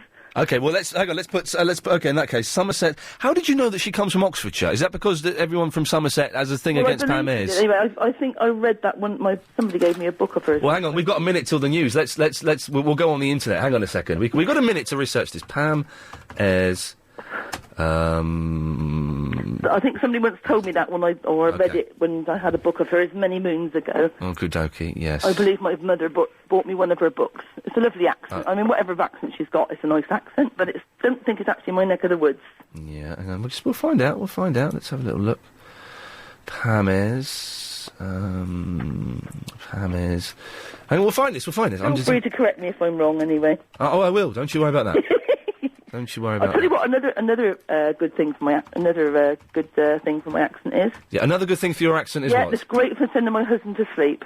Yeah, because it's a thick sounding accent. I start talking to him and he goes off to sleep. Yeah, no, I'm having a similar thing, and I'm driving a desk here, so we'll get through this. Not often steer it into anything valuable like the tea trolley, will you? No, I certainly won't do that. Hang on a second. We're going to find this. This computer's very slow today. Hang on. We're going to find out where Pam Ayres is from. Pam Ayres. I like my teeth, I do! I wish I treated them better! That's one of hers. The Wurzels are from your neck of the woods, aren't they? One of the Wurzels is. Again, I think only one of them actually came from Somerset. Okay. What we're trying to say... Oh, no, you're right, she was born in Berkshire, near Oxfordshire. We'll let you have that. What we're trying to say is that anybody from Somerset with a Somerset accent that's famous? Pardon? Is there anybody from Somerset... You think it was famous? With a Somerset accent that's famous? I don't know. No, but then I don't know a lot of general knowledge things about... Lynette, you've been hoisted by your own petard. 08709090973. More of the calls after the news. Pop-a-doodle-doo. Pop-a-doodle-doo. Pop-a-doodle-doo. It sounds Somerset to me. Apparently it's not. I think we've almost concluded that the thickest accent in the world is Somerset. In the world. And we're not saying that people from Somerset are thick. I smell a bit. I just got a whiff of myself. I don't smell very nice. That's horrible, isn't it? Sorry, I just got a real whiff. It's like, there's someone smelly in the room. It's only me in the room. It must be me. Jeez, that's horrible. Maybe a nice bit of brute. What was the Old Spice? What was Splash It All Over? That was brute, wasn't it? Splash it all over. Look at young boy Chris, has not got a clue what we're talking about. Splash it all over. Means nothing to you, does it? Child. Somerset's probably the thickest accent in the world, if you can defend that. 08709090973. Also, I want to talk about... we're on till 6:30, but at 6, of course, everything kind of changes. Is it all right to swear in front of your mum? I asked this because I was at my mum's at the weekend, and it dawned on me, I swear quite openly in front of her. I've got no qualms about swearing in front of her because, you know, she's got a potty mouth. She taught me the best swear words. And I remember the first time, my sister, who's about 3 years older than me, I remember the first time my sister kind of pushed the envelope with bad language. I remember we were getting into a car in a car park, and my sister was probably about 14, so I was about 11. And my sister went, "Oh, Jesus!" Like that. And you know the way stroppy 14-year-old girls are, "Oh, Jesus!" I remember thinking, my mum was there, I remember thinking, uh-oh, this could kick off. And it didn't, my mum was fine. I think my mum may have sort of said something, but it was fine. And then a week later, my sister went, "Oh, bloody hell!" And it was never mentioned. And then we kind of realised, you know what, it's sort of okay to swear in front of your mum. Now, Helen behind the glass doesn't swear in front of her mum. Won't do it. She's looking terrified now, the mere thought of it. And some people do find it very awkward. I've sworn in front of other people's mums, and it's gone down really badly. And sort of been taken aside. Why did you do that? 0870 9090 973. Do you swear in front of your mum? Is your mum like me? Does she find it funny? Or is she like Helen's mum and she would get very upset? I imagine your mum would be upset and angry if you did that, Helen. Do you remember the first time you did it, and did you get in trouble? And what happens now as a grown-up? My mum can still tell me off. As a 32-year-old man with a 55-year-old mother, she'll tell me off for that. Except she won't tell me off, because you know what my mum's doing right now? She'll be watching Deal or No Deal. It turns out, since Deal or No Deal has started, she's not listened to any of these shows. She doesn't put it on. Oh, I can't, Iain. Deal or No Deal's on. Well, it's not on for the whole 3.5 hours. Yeah, I know, but once the telly's on, you might as well... It's unbelievable. Even my own mother won't listen to me. Well, maybe there's something in that. I don't quite know. Swearing in front of me, Mum, is it ever okay? It's always all right to swear in front of dads, because dads are blokes and you can kind of get away with it. 0870 9090 973 is the phone number. On the subject of accents, let's go to Charlotte in the Waterloo. Hello, Iain. Hello, Charlotte. Iain, I'm Australian and I'm not thick. And with respect, Mr. Lee, you're the one that didn't know the difference between Danish and Dutch. And you actually said Dutchland, which is Germany, not the Netherlands. No, that's Deutschland. Yeah, but it's spelt like D-E-U or however it is. No, it's spelled like Deutschland, so I'm winning this one. Thank you for the ammunition. Dutchland is the old name for the Dutch country. But still, Danish is Denmark and Yes. Dutch is the Netherlands. Yes, and, okay, but and the Netherlands used to be called Dutchland. Germany is called Deutschland, and Denmark and the Netherlands are very, very similar. Okay, well, forget the Deutschland thing. But You still, brought it know up. the difference between Danish and Dutch. You brought it up. And you said Australians are thick, which... No, I didn't. Yes, you did. No, I didn't. You said, and I quote... Go on, quote me. You said... Quote me. Australians, he said, there's a thick accent, and then he said, but Australians are thick anyway. Well, all the Australians I've met. There we go. Thank you. And I'm glad you finished the quote. I said most of the Australians... Thank you, there's a couple of tears arrived. Most of the... Can I just do this? I haven't done this for a long, long time. Excuse me, London. Hang on. It's good to be back. I said most of the Australians I've met are thick. Okay. And that's true. Okay. It's a true statement. I did not say that all of the Australians in the world are thick. Okay. And it's like in any country, you've got your posh and you've got your really bad, ochre, horrible. You go to Queensland and they'll speak a lot differently to what I do. Yeah. They're really, really thick, bad, horrible. Yes. I know mine's pretty bad, but it's... No, yours is fine. I think the Australian accent is... oh, God, I keep saying things that get me in trouble. I wouldn't say the Australian accent is sexy, but I would say, and I mean this with the greatest respect, it's quite dirty. What do you mean? You know what I mean. No, seriously, how do you mean dirty? You know exactly what I mean, okay. girlfriend. All right. I just think it's got a dirty sound to it. What, sexually dirty? Yes. Oh, right. Mm. Well, not in a lot of places. Believe you me, you go out bush and it's pretty bad. Dear. Yes, it's pretty awful. Yes, it is pretty awful. Charlotte, thank you. Are we friends now? Weren't we always? I don't know. You phoned up having a go at me, but I feel hopefully I've charmed you. Oh, absolutely. Excellent. Absolutely. Thank you. Okay, Iain. Thank you, Charlotte. Bye-bye. I've charmed her by saying her accent is dirty, by making up a lie about Dutchland, and by adding her to my list of Australians I've spoken to who I think are thick. That! I can go home and sleep easy tonight knowing I've achieved my ambition. Sylvia's in the Kingston upon Thames. Hello. Hello, Sylvia. How are you? I've started drinking tea again. Oh, no. Yes, I don't really like tea, though, very much. No, neither do I. No. You were talking about swear words. I've burnt my tongue. Yeah, swearing in front of, Mum, is it ever all right? Well, I'll tell you a quick story. I'm English, and I've been living in Italy. Wow. So my kids are Anglo-Italian. Yes. And always learnt English at school. As they should. Or they knew English. Of course. So at school, I made them do French. Yes, Français. And we used to speak French a lot, because I did also speak French. Mais oui. So, really? Mais oui. So, when I was so. learning French, my eldest son said to me, can you teach... Well, we had a pretty good relationship, obviously. Yes. I was divorced, so I mean, I had to be father and mother. And he said, can you teach me a few French swear words? And could you believe it? I couldn't remember even one of them. Really? I could remember two of them. We won't say them on the radio, but I can remember two of them. And then we went to the south of France with a camper, and somebody cut me up, and the whole lot came out, and he said, "Oh, wow, Mummy, great. You remembered them all, didn't you?" Mummy, thank you. And this is... We learn our best swears in any language from our mums. Every one of us is different. Hit by a massive wave of exhaustion. I tell you why. You know there was a cat in my flat the other night that wasn't my cat. It came back last night. 3:30. I was woken up in my flat. So I had to jump. I couldn't find my little cat, so I had to go and see what was going on. Went downstairs, and there's this fat black and white cat eating Velvet's food. I had to chase it out. And I couldn't get to sleep for an hour. Awful. Anyway, Peter Dealey was on last night. Peter Dealey's filling in for Marcus, who's very poorly. We send our best to Marcus, although he won't be listening to us. He'll have an iPod or be listening to Brilliant Hospital Radio or any other station. He won't be listening to this show. Anyway, which was the first war of which there are photographic records? I don't want to know. I do not want to know. But if you know the answer, you should call 09016 339 973 now if you do know the answer to that question, because that's your passport to play the big quiz. 09016 339 973. Calls cost 40p from a BT landline. That question again. I'm reading that. Which was the first war of which there are photographic records? Big quiz tonight, 7. And Gareth King will be in the house. He used to work at Radio 1, apparently. I only found out the other day when he told me. Noel is in the Cricklewood. Hello, Noel. Hello. Hello, Noel. How are you? Yay! Woo! I won this radio, no? Sorry?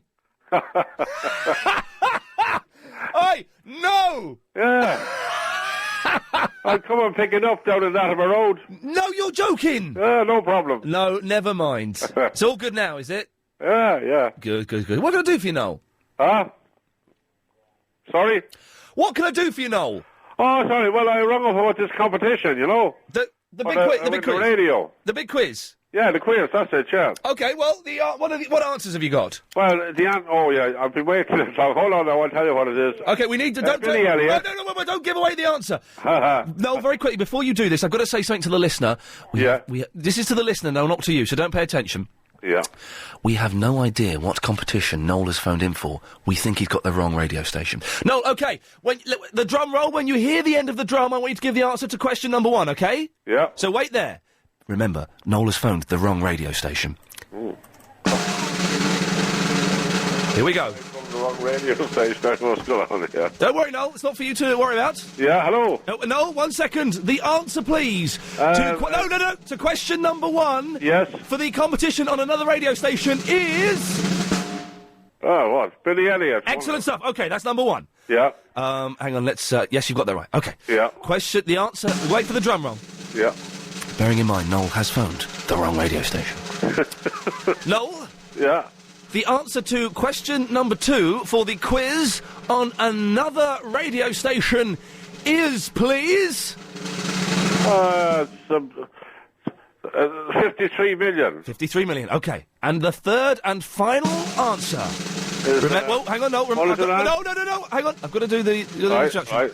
Noel has phoned the wrong radio station. This quiz is not connected with LBC 97.3. It is not connected with LBC 97.3. The answer to question number 3, Noel. Shrove Tuesday. Shrove Tuesday. Let's put those into the computer.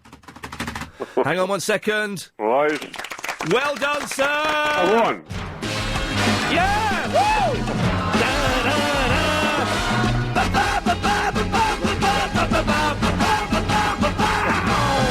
Wow! Oh, yes. No, you have won absolutely nothing because you phoned the wrong radio station, my friend. My God, yeah. Well done, you. What? Can I ask what radio station you were trying to call? LBC. Hello. Hello, Noel. Well, he's phoned the right radio station. Are those connected? Hang on a second. We may have stumbled on something. I don't know what happened there. I don't know what happened. No, are those questions for the big quiz? With, they want to win the digital radio thing. They give it out all day, every day.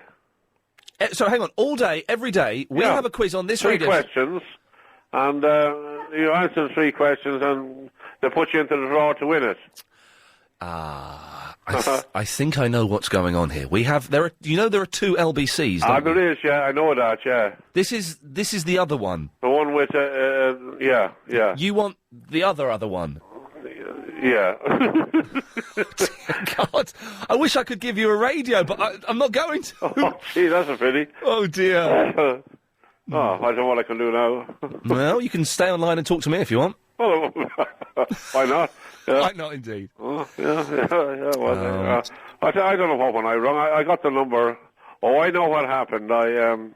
We rung up for the number for LBC. Yes. And they must have given your number instead, you see. Idiot. But it's still LBC, isn't it? Well, it is LBC, but the 1152 is on a completely different floor to us. I could, in theory, pop downstairs and give them your answer, but it would mean my show would suffer a little bit. Ah, don't worry. So, can we phone Chris? Can we phone up that number? Is there a number we can call and speak to them on Noel's behalf?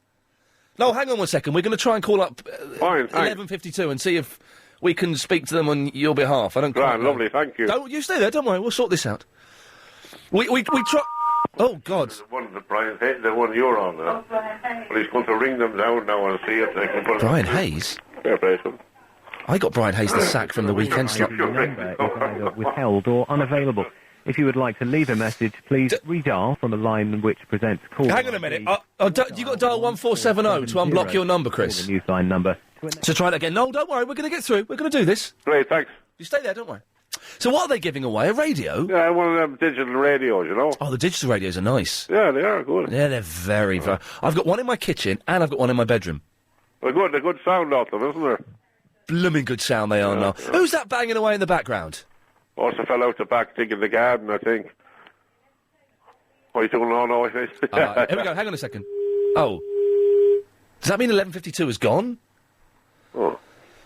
I don't think we can get hold of them, Noel. Oh, they are, all right. I feel that we've let you down. No, you Hang on a second, I'm going to try again. You did your best. No, I didn't do anything.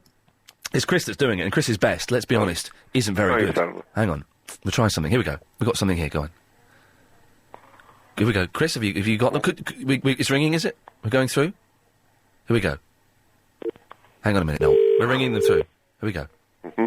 Shh. This is through. There we go. It's 1152 we're ringing. The other LBC. Welcome to the LBC Newsline. Thanks very much for your call. Please leave your information. Leave your message. Leave your message. There's a contact number so we. But don't give your number out.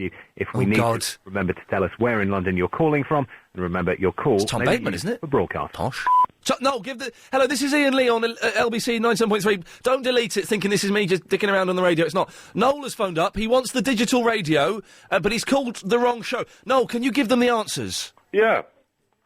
Well, go on then. Is he ready? Oh, yeah. It's Billy Elliot, one of them, 53 million, and Shrove Tuesday. That's Noel in the Cricklewood. Those are his answers. If you need Noel's telephone number, could you come and see me, Iain Lee? I'm on the second floor, the tall, lanky fella, and we'll sort it out. Noel, is there anything you want to say to them, Noel, before we go? No, that's fine. That's great. OK, Noel, thank you for that. And thanks you a lot for that, man. Thank you, sir. 1152, thank you for that. Goodbye. I think we've sorted that out. If he wins that radio, Chris, can I have it? Because I'm not being funny. We did the work there, and Noel, I don't think he'd know if he never got that radio. Anyway, sorry, back to us. 97.3 0870 9090 973 is the phone number. That's kind of thrown us a bit. We'll do something after a bit of this. If you've just missed that bit of... Lucy in the Penge, we've got 30 seconds. Lucy, what have you got for me? Hi, I'm just ringing basically to say that I actually think the Brummie accent is one of the thickest ones. And the guy who phoned up pretending to be a Geordie was absolutely not at all. Did we have someone pretending to be a Geordie? I don't think so. We had... Yeah, you did earlier on, and he kept picking up on certain words and phrases and stuff. Oh, Bill from the Leighton was a real Geordie? The Geordies actually don't repeat all the time. They don't what? They don't repeat certain words that he was saying all the time as much as he did. Thanks very much. Get tomorrow, of course, it's a leap year, isn't it, this year? So tomorrow's the 29th. What are you going to do with your bonus day? The 29th, we'll be celebrating the magic of the leap year tomorrow. I don't know what we should... I feel like it's an extra day in a year. We should be doing something special with it. Any suggestions of what we can do on the leap year tomorrow? And it will be a special show. I don't quite know. We haven't planned anything. We'll sort something else. Twins, the thickest accent, and swearing in front of your mum, Riaz. I don't swear in front of my mum. What? Now, may I ask how old you are? I'm 28. 28. And you don't swear in front of your mother? Well, I do, but obviously, you know, I have to have some respect. I've got that. Listen, of course, I have ultimate respect for my mum, but she's got a potty mouth, and it's kind of rubbed off on me. So I'm quite happy to if I'm angry or I'm upset or whatever. I think what would happen to you, Riaz, if you swore unnecessarily in front of her? I'd get the most evil look you could ever imagine. My dad's cool about it, but my mother... No. Hang on a second, I'm just trying to imagine the most evil look. Hang on. Hang on, shh. Hang on. Ooh, oh, blimey, that is terrifying. And does she ever say anything? Does she ever say, Riaz, stop that language? Oh, God, you said it exactly the way she says it. Riaz! Yeah. Wow. That is it. Do you remember the first time you swore in front of her? With a big slap, yeah. You got a slap? Of course. Oh man, alive! My mum doesn't sort of get around too well, so she can't chase me and slap me, but she does. She has a stick that she uses to pick things up with on these gripping sticks, and she waves that at me, and that's metal. And you don't want that. You don't want to get hit in the face with that. You can have my eye out with that. So Riaz, you're saying you have respect for your mother, yes, and you do not swear in front of her. But yeah, when it does slip out, it's not good. It's not a good sight. Riaz, before you go, very quickly, what would you say is the thickest accent in the world? Which is the thickest accent? The thickest sounding accent. And we're not saying that these people are thick. I think the woman in Somerset got confused and thought I was saying that she was thick. I think she may have been thick, actually. But we are saying the accent that makes people sound a little bit stupid. It's got to be the Scotch. The Scotch, yeah. I don't understand the Welsh, actually. There we go. You just don't like. Okay. Well, okay. Look, check this out. Have you ever heard an Indian Welsh person speak? An Indian Welsh person? It sounds so funny, honest to God. I've never heard an Indian Welsh person speak, no. It sounds really funny. You don't know any you can get to phone in, do you? No, not really. Okay, you don't know many Indian Welsh people. Hey, but actually, on a side note, I actually want to really big up the show because I'm a fairly new listener and I think it's excellent. Hey, Riaz, it's very kind of you. Thank you very much. I've got people on the bandwagon. I've got all my friends listening, and they take time out to listen to your show, including a friend called Imran, who he's hooked on it.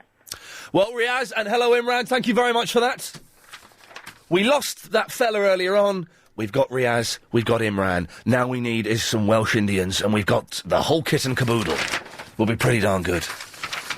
What, is one of the correspondents dropped out, Agent Chris? What is it? Which one is not answering their phone? Martin. Martin is the Chris. Okay, we're 40. This is a dilemma. Jeez, we're 35 seconds away from the daily correspondent update at 5:38, which we do daily every single day. We have 3 correspondents. We did have 4 correspondents. Martin, try him again now. Just quickly try him. Martin, the Chris in Crouch End correspondent, who we've not heard of from a long time, and is in danger of losing his job, as 2 people will be sacked this week, is not answering his telephone. Agent Chris is dialing through now. We've only got 15 seconds to go. This is very exciting. Very exciting. Hang on a minute. Let's not mess with it. It's not exciting. I'm just trying to fill for the next 7 seconds while we're waiting for it to become 5:38. No joy? He's out! It's time for the daily 5:38 Daily Correspondent Update. Brought to you every day. Daily. Hi, I'm Annabelle from the Wisford and the Cars and Kids correspondent. Here is my update. The PlayStation 3 is being launched this year, and Sonny say that kids all over England will buy the console within 1 hour of the launch. It is expected to be bigger than the Xbox 360.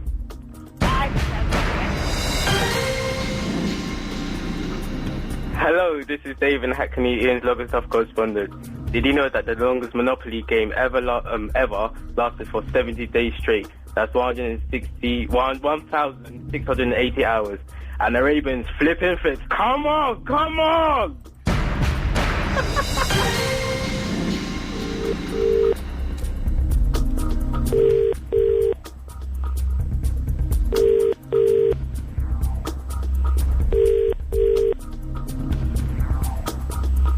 Hello? Hello?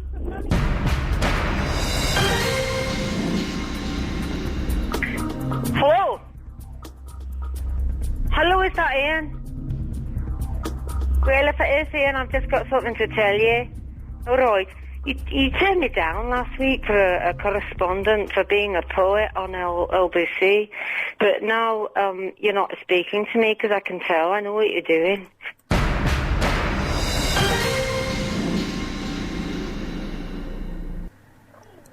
Hello? They've gone. I'll get told off. Never mind. Who cares? 0870 9090 973 for, what's all these, what's going on here? Yes, looking forward to the leap year special tomorrow.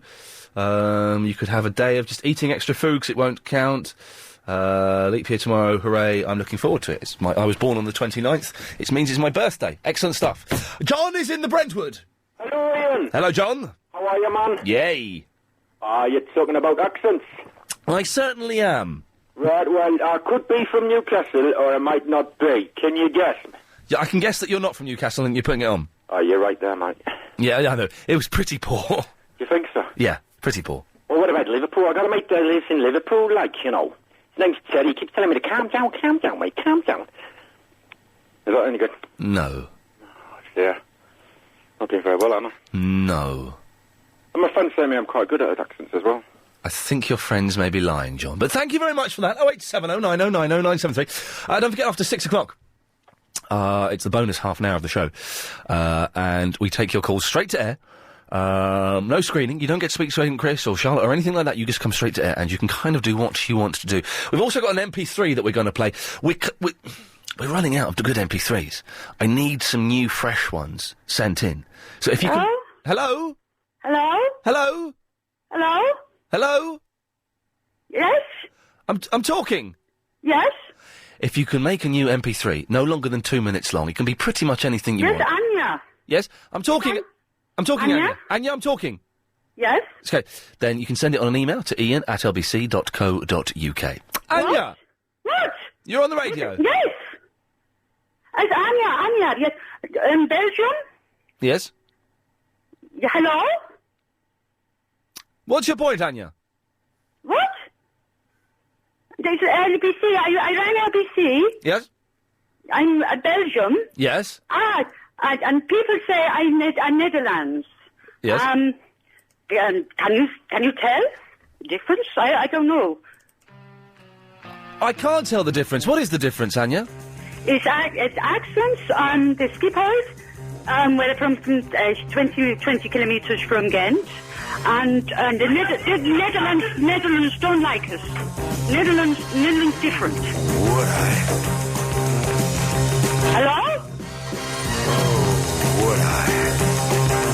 Hello? He's gone, Stein. No, step in business. Do your guys.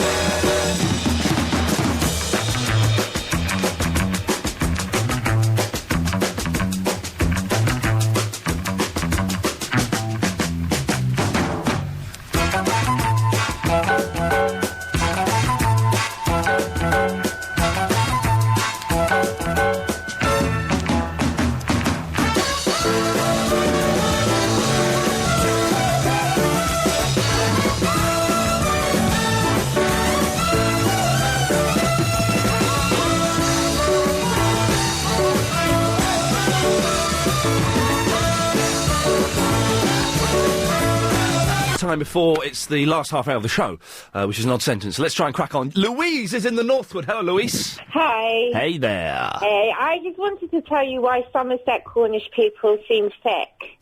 Well, they sound thick, yes. Yeah, why they sound thick. Benny from Crossroads. I'm on LBC radio at the moment. Hello? Hello? Okay, so I know you're actually listening to me. I know everyone else is actually listening to me. So Benny from Crossroads was really sick, and that's why everybody thinks that. And that's it, really. That's what I wanted to tell you. Hello, folks. I'm on LBC in a minute. Hello, Ian. Hello? Hello? Hello? Ian? Do I sound like Ian? No, you don't sound like Ian. Okay, well, unless he's had a sex change within the last 5 minutes, I'm not. Okay. Okay, who are you? Who are you? Hello? Hello, what's your name? John, sorry, phoning from... John from John? John from Lewisham, sorry. John from Lewisham. John from Lewisham. Yeah. Okay, yeah, and what do you want to say? Well, I just wanted to talk to him about the accents and also just the swearing. What swearing? Swearing in front of your parents. Do you swear in front of your parents? No, I don't swear in front of my mother, but I do in front of my father. What's the difference? Oh, my mum's kind of like a little bit more stricter, and me mum's me mum, and women you show a great deal of respect to, don't you? No, I hope so. I hope you're going to carry on showing respect to women. A shadow of doubt, without a shadow of doubt. Okay, but you don't show respect to men? Give or take. If they show me respect, I'll give them back the same respect. But, it's different with men. I'm able to swear in front. My dad swears in front of me, so, it's kind of a man thing, isn't it, to occasionally swear. So you swear in front of any man? Mate, not any man, but, I work with a load of men. So you spend your day swearing?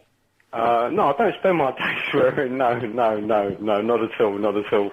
I have occasionally swore, but not in front of my mother. That's all. It's just something I just wouldn't dream of doing. And how would you feel if you swore in front of your mother? Sorry? How would you feel if you swore in front of your mother? I would definitely think, oh my God, I've made a mistake there. I shouldn't have said that. And without a doubt, she would probably have pulled me up to say... Okay, and how old are you? 39. You're 39. And she'd still pull you up on it? Yeah, she will. I'm sure she will. Do you live at home with your mother? No. I'm married and I've got 2 kids. Right. I live with my wife. And do you swear in front of your children? Not as often, no, but I do occasionally, yes. Not at them. Your children and in front of men, but not in front of your mother. I don't deliberately swear in front of my children. It tends to just occasionally come out if I may be on the phone to someone or I disagreed with something. And how old are your children? My daughter's going to be 18 shortly, and my son will be 8 in 2 days.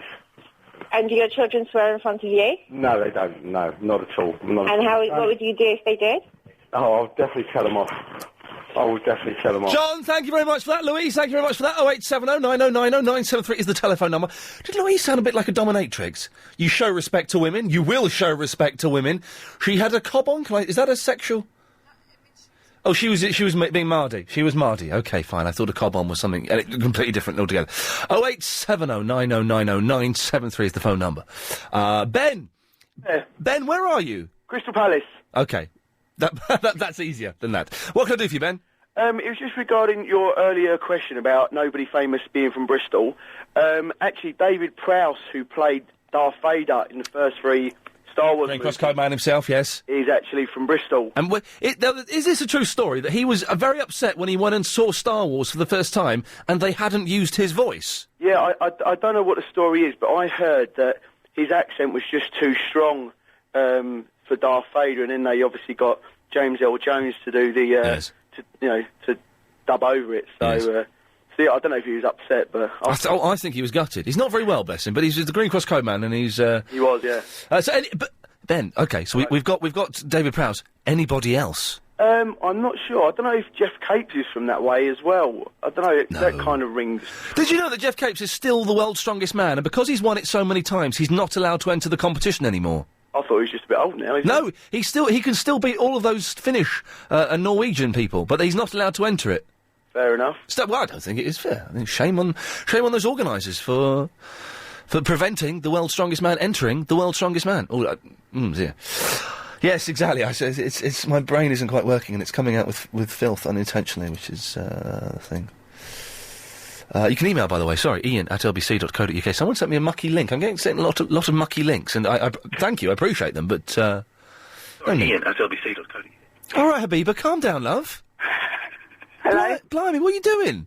I just pulled over. To speak to you and being safety conscious. Well, good. You just switched on your radio as well, like a mental. No, I switched it off now. But I heard it. Yeah, because it was... yeah, but it's now not on. Stop clicking. Right, listen, I'm a Welsh Indian. But you don't sound Welsh or Indian. Well, no, because I was born and bred here. I can put on Indian accent. This is not a problem. But can you put on a Welsh Indian accent? That isn't quite as well, butch. I'm from Welsh Wales. My grandma's from Cardiff. Okay, so you got one, you got the other. Now put them together. Put them together. Come on. I can't. I tried it on the way home before I rang you, and I thought I can't do this. Start Welsh. I'm from Welsh Wales. Go Indian. Go Indian. I'm from Welsh Wales. I don't know. Go Indian. Go. Okay, try the other way. Start Indian. I am from Wales. Do it. Just do a pure Indian. I am from Wales. What? I'm from Welsh Wales. Well, that's it's a mix of the two. Can you do it, but without sounding quite as butch? Oh, you're such a poo. Thank you very much, Abiba. Yes. Oh, dear. It's been quite good today. It's been quite good, I think. Yes. 08709090973 is the phone number. You probably won't get on before 6 now, so if those people calling, I would kind of just chill out, just relax, put your phones down and try for Triple M after 6 o'clock. I'm doing you a favour. Someone who did. Oh, Agent Chris wishes to speak to me just at a rather inopportune moment, yet again. You didn't pick that up from your producing course yesterday, did you? Chris, I'll stop speaking, yes. Yeah, we haven't got time. We've got to do the summary of the show, we've got to go to Chabby Vicky, then we've got to do the summary of the show, and then it's the news. Unbelievable. You're not out of here. You've got another 3 minutes and 45 seconds that you have to work legally. Unbelievable. The tension here, Vicky. Oh, really? It's incredible. Oh, my God. It's Is it all going to kick off? Well, he's not going to kick off, because I don't want to hurt him. I've got Fists of Fury, me. I've actually got Fists of Fury. Really? I could, with these hands, I could destroy that man. And I don't want to do that, because that's against my Shaolin Temple teachings. I've got Fist of Fury, too. It's good. It's a good film, isn't it? No. No, my fists are of fury. My fists are of pure fury, Yeah. and I will whop anybody's ass who says otherwise. Oh. What? Now! Sorry. Yes? Mm-hmm. We've got 38 seconds. Right, yeah. The Dorset accent is rubbish. Yes. Yeah, I used to live in Dorset, and I can actually do a Dorset accent. I don't believe a word of it. Prove it to me. All right there, my lover. How are you today? You know I've got a combine harvester, and it's so much better than your fertiliser. Oh, yeah, it is. Can you say something now, please? Because I'm not going to gabble on like this for 38 seconds or whatever I've got left. You're doing quite well. No. We've only got 10 seconds left. It does sound quite thick, but I think, yes, the Somerset thing has got to be the one for me, I think. It? Yeah, I think that's the one. Yeah. Yeah. Anything else? No. Okay. Bye. Bye. Bye-bye. She's gone.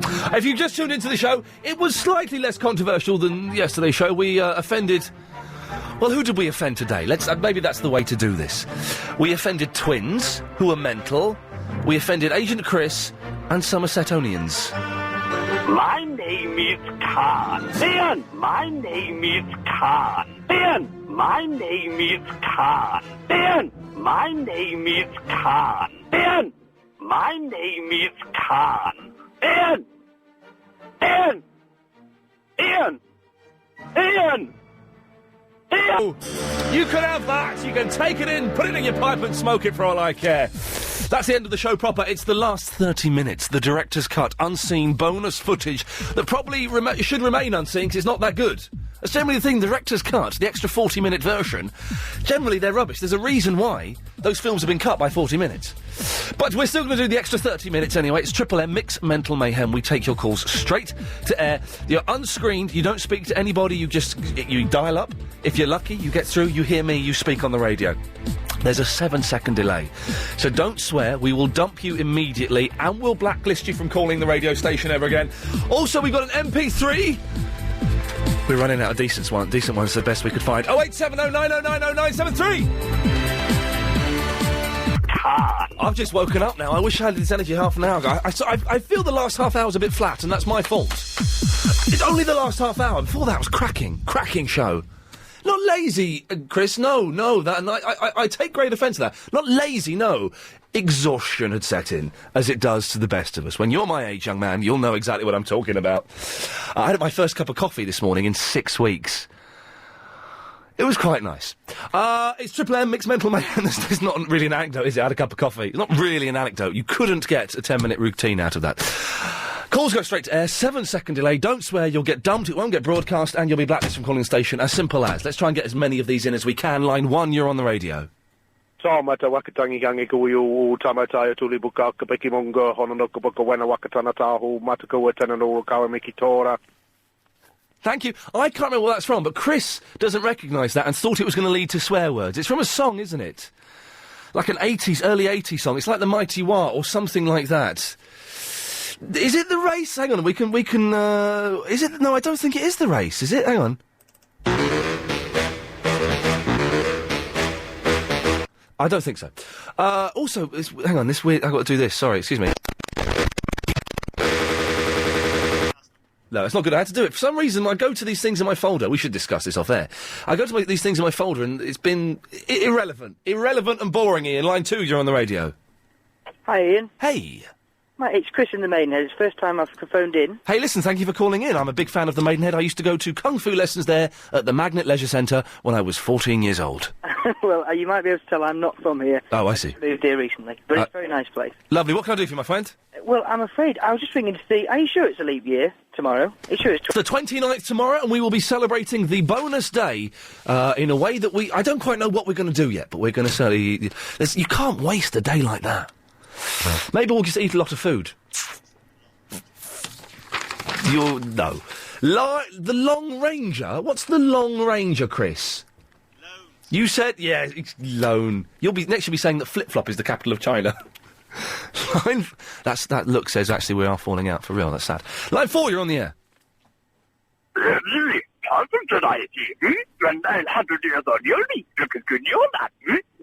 My name is Khan. Thank you.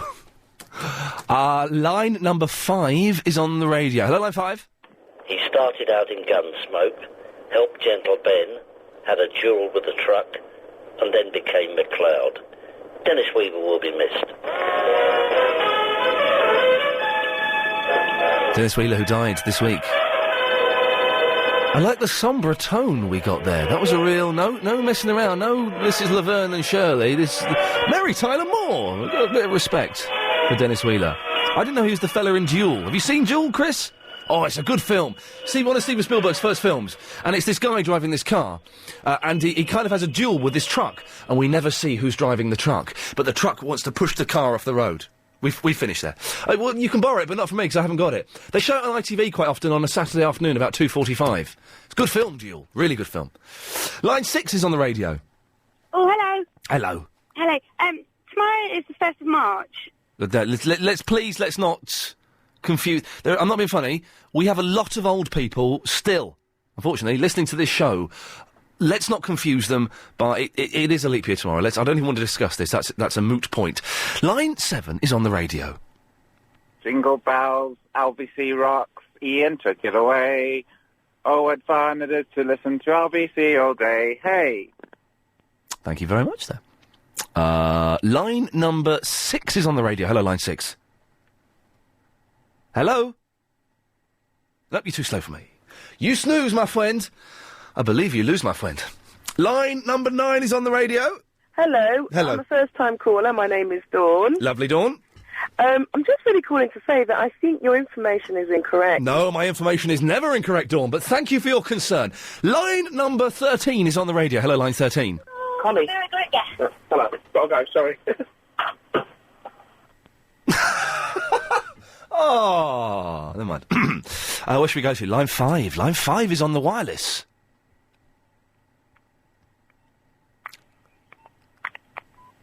That's you, you're on the wireless. Hello? Hello? Hello, you're on the wireless.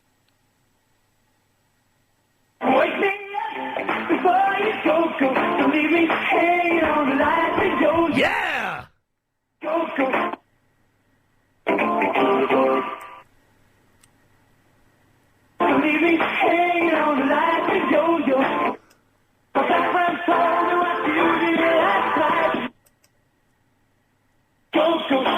Who dazed? Who dazed? Who dazed? Who dazed? Shish kebabs. Shish kebabs. Shish kebabs.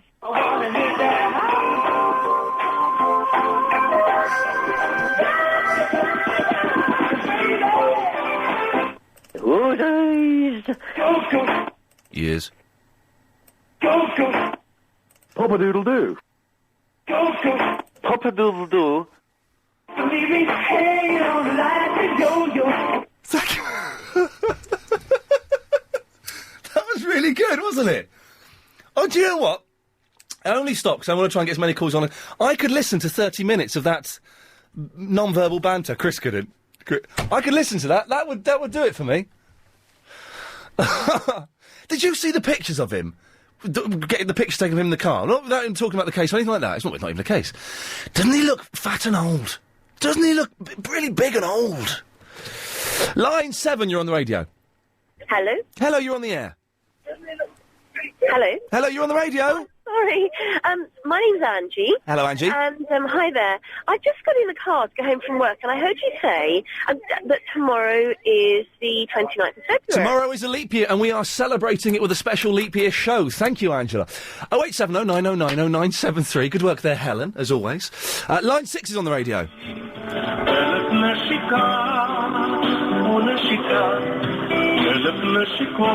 Thank you very much for that. Quality wasn't brilliant, but I got the sentiment. Line 6 is on the air. Hello there, I've got a really bad gag. I've just realised it's rubbish. Permission to play out, sir. Permission granted. What a brave man. What a brave man. Well done, him. That takes balls. To phone up, get on the air, then realise what you're going to do is not worth it and ask to leave. Well done. Line 9, we've got time for one more, I think, before we do anything. Line 9 is on the radio. Oh, hi, Ian. You all right? Hello, yeah, I'm fine. How are you?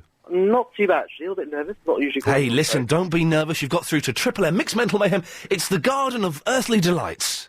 Right, okay, well, I don't know if it's going to be much of an earthly delight, but I know you don't usually do politics, do you? We don't do politics. You've got 10 seconds if you want to. Okay, well, can I say vote Josh in the King's College London Student Union elections, please? Thank you very much. Vote Josh in... I think we can do Student Union elections. Are you thinking about investing in property? Threes, we've had loads of them. We could do with some more, as I've got a few in reserve, but they're not the best ones that we've ever had. So if you want to send an MP3 in, they don't have to be that well produced, okay, as this next one will show you. You can email them to iain, IAIN, @lbc.co.uk. Have a look, listen to this one. This is good. This is from Tommy Gunn. It says, you'll love this. But I think we could all do something like this. Oh, hello, it's Chubby the Coo. How you doing? Yeah, well... yeah! Well, I'll just sing a little song. ELA, LBC, 97.3. Oh, yeah, very interesting. Disclaimer. This is not the real Chavi Vicky. Yes, you know, you pointed that out to me, Helen, and of course it is. That's Ben who's been banned, isn't it? That's his email address, yes. Yes. We've just been pranked. Never mind, it's the best one we had. So Ben, even you can send in MP3s and we'll play them. That could be your way back into the show by sending in some MP3s. Triple M, Mixed Mental Mayhem, last 9-10 minutes of the show, taking your call straight to air. Line 2, you're on the radio. Ian, Sam Muswell Hill here, how are you? Hello, Sam in Muswell Hill, how's it going? It's going very well, thank you. Some of your callers are very, very confused. I've got 2 calendars in front of me and it's definitely the 29th of February tomorrow. Thank you, so this is a leap year? Of course it is. What are you doing to celebrate the bonus day in the calendar, my friends? You know, I thought we'd do a late sort of flipping the pancakes thing, you know, sort of extend it over 2 days. I like it. You know, have some extra pancakes. But I can't believe people are phoning up and telling you you're wrong. Does my nutting. Sam, very quickly, before you go, I'm having an argument with Agent Chris. Would you find it acceptable to put ice cream in a cold pancake? Yes, actually, it's a culinary, you can do it. It's well known. It's a culinary, you can do it. Thank you, Sam. That's all I needed to know. Line 2, you're on the radio. Oh, hello there, mate. How you doing? Yeah, very well, my friend. Have you met my cousins? Would you like to hear from my cousins now? I would love to.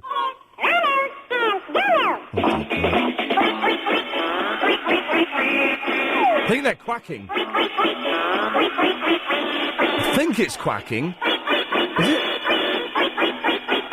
It does. Imagine a rude word, though, and it does sound like that. They're not, but imagine a rude word. It works, doesn't it? And we're not breaking any law, because they're not saying a rude word. I'm just asking you to imagine a rude word.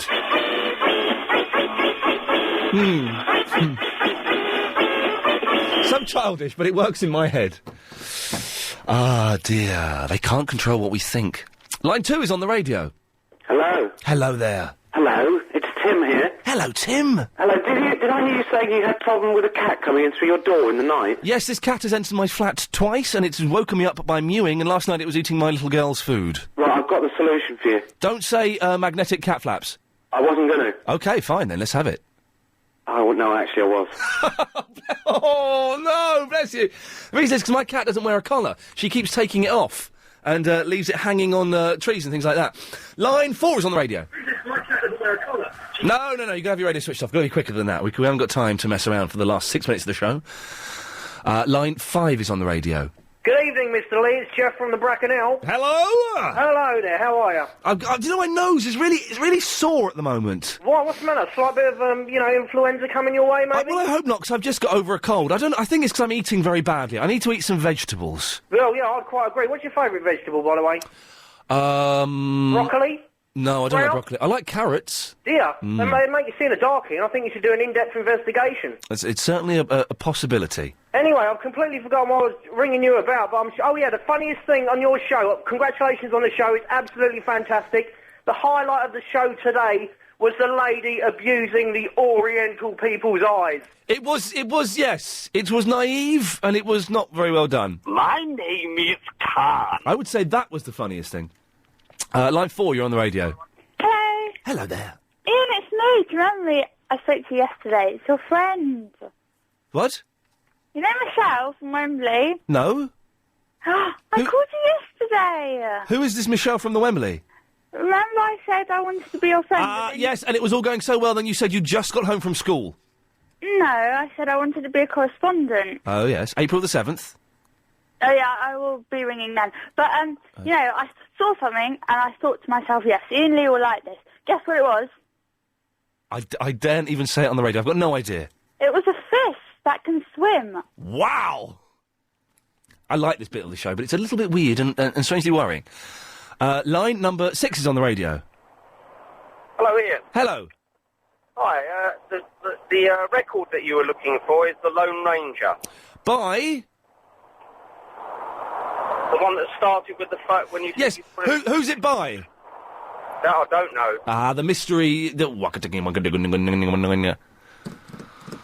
Line number 6 is on the radio. Hello, Ian, just a quick question for you. Yes, sir. What has happened to Barry in the Watford?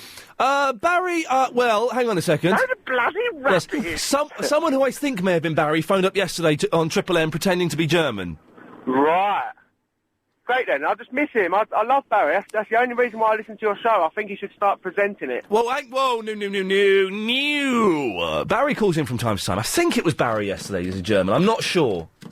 I can never quite tell. Sorry, I'm getting really... I think I might be getting a nosebleed. Isn't that... I can feel something happening. Isn't that weird? I haven't had a nosebleed for years. Line 5, you're on the radio.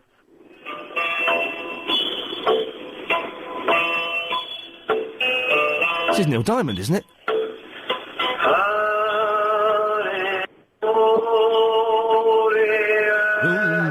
Dum dum dum dum dum.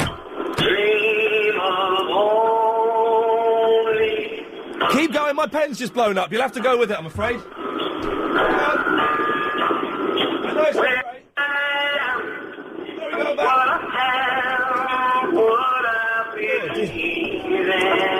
Oh, go on back, we can get rid of him now. Thank you very much. It wasn't Neil Diamond, it was a Neil Diamond song. What the hell has just happened to this pen? Line 7, you're on the radio while I fix my pen. Hello? Oh, let me press this button. Wrong button. Line 7, you're on the radio now. Oh, your line's breaking up. Sorry, mate. Line number 6, you're on the radio. Hello, line 6.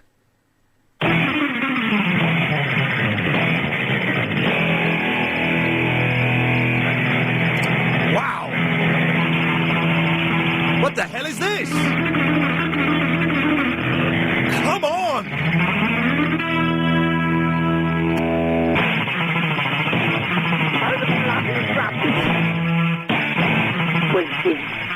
Absolutely disgusting. I agree. That's amazing guitar playing.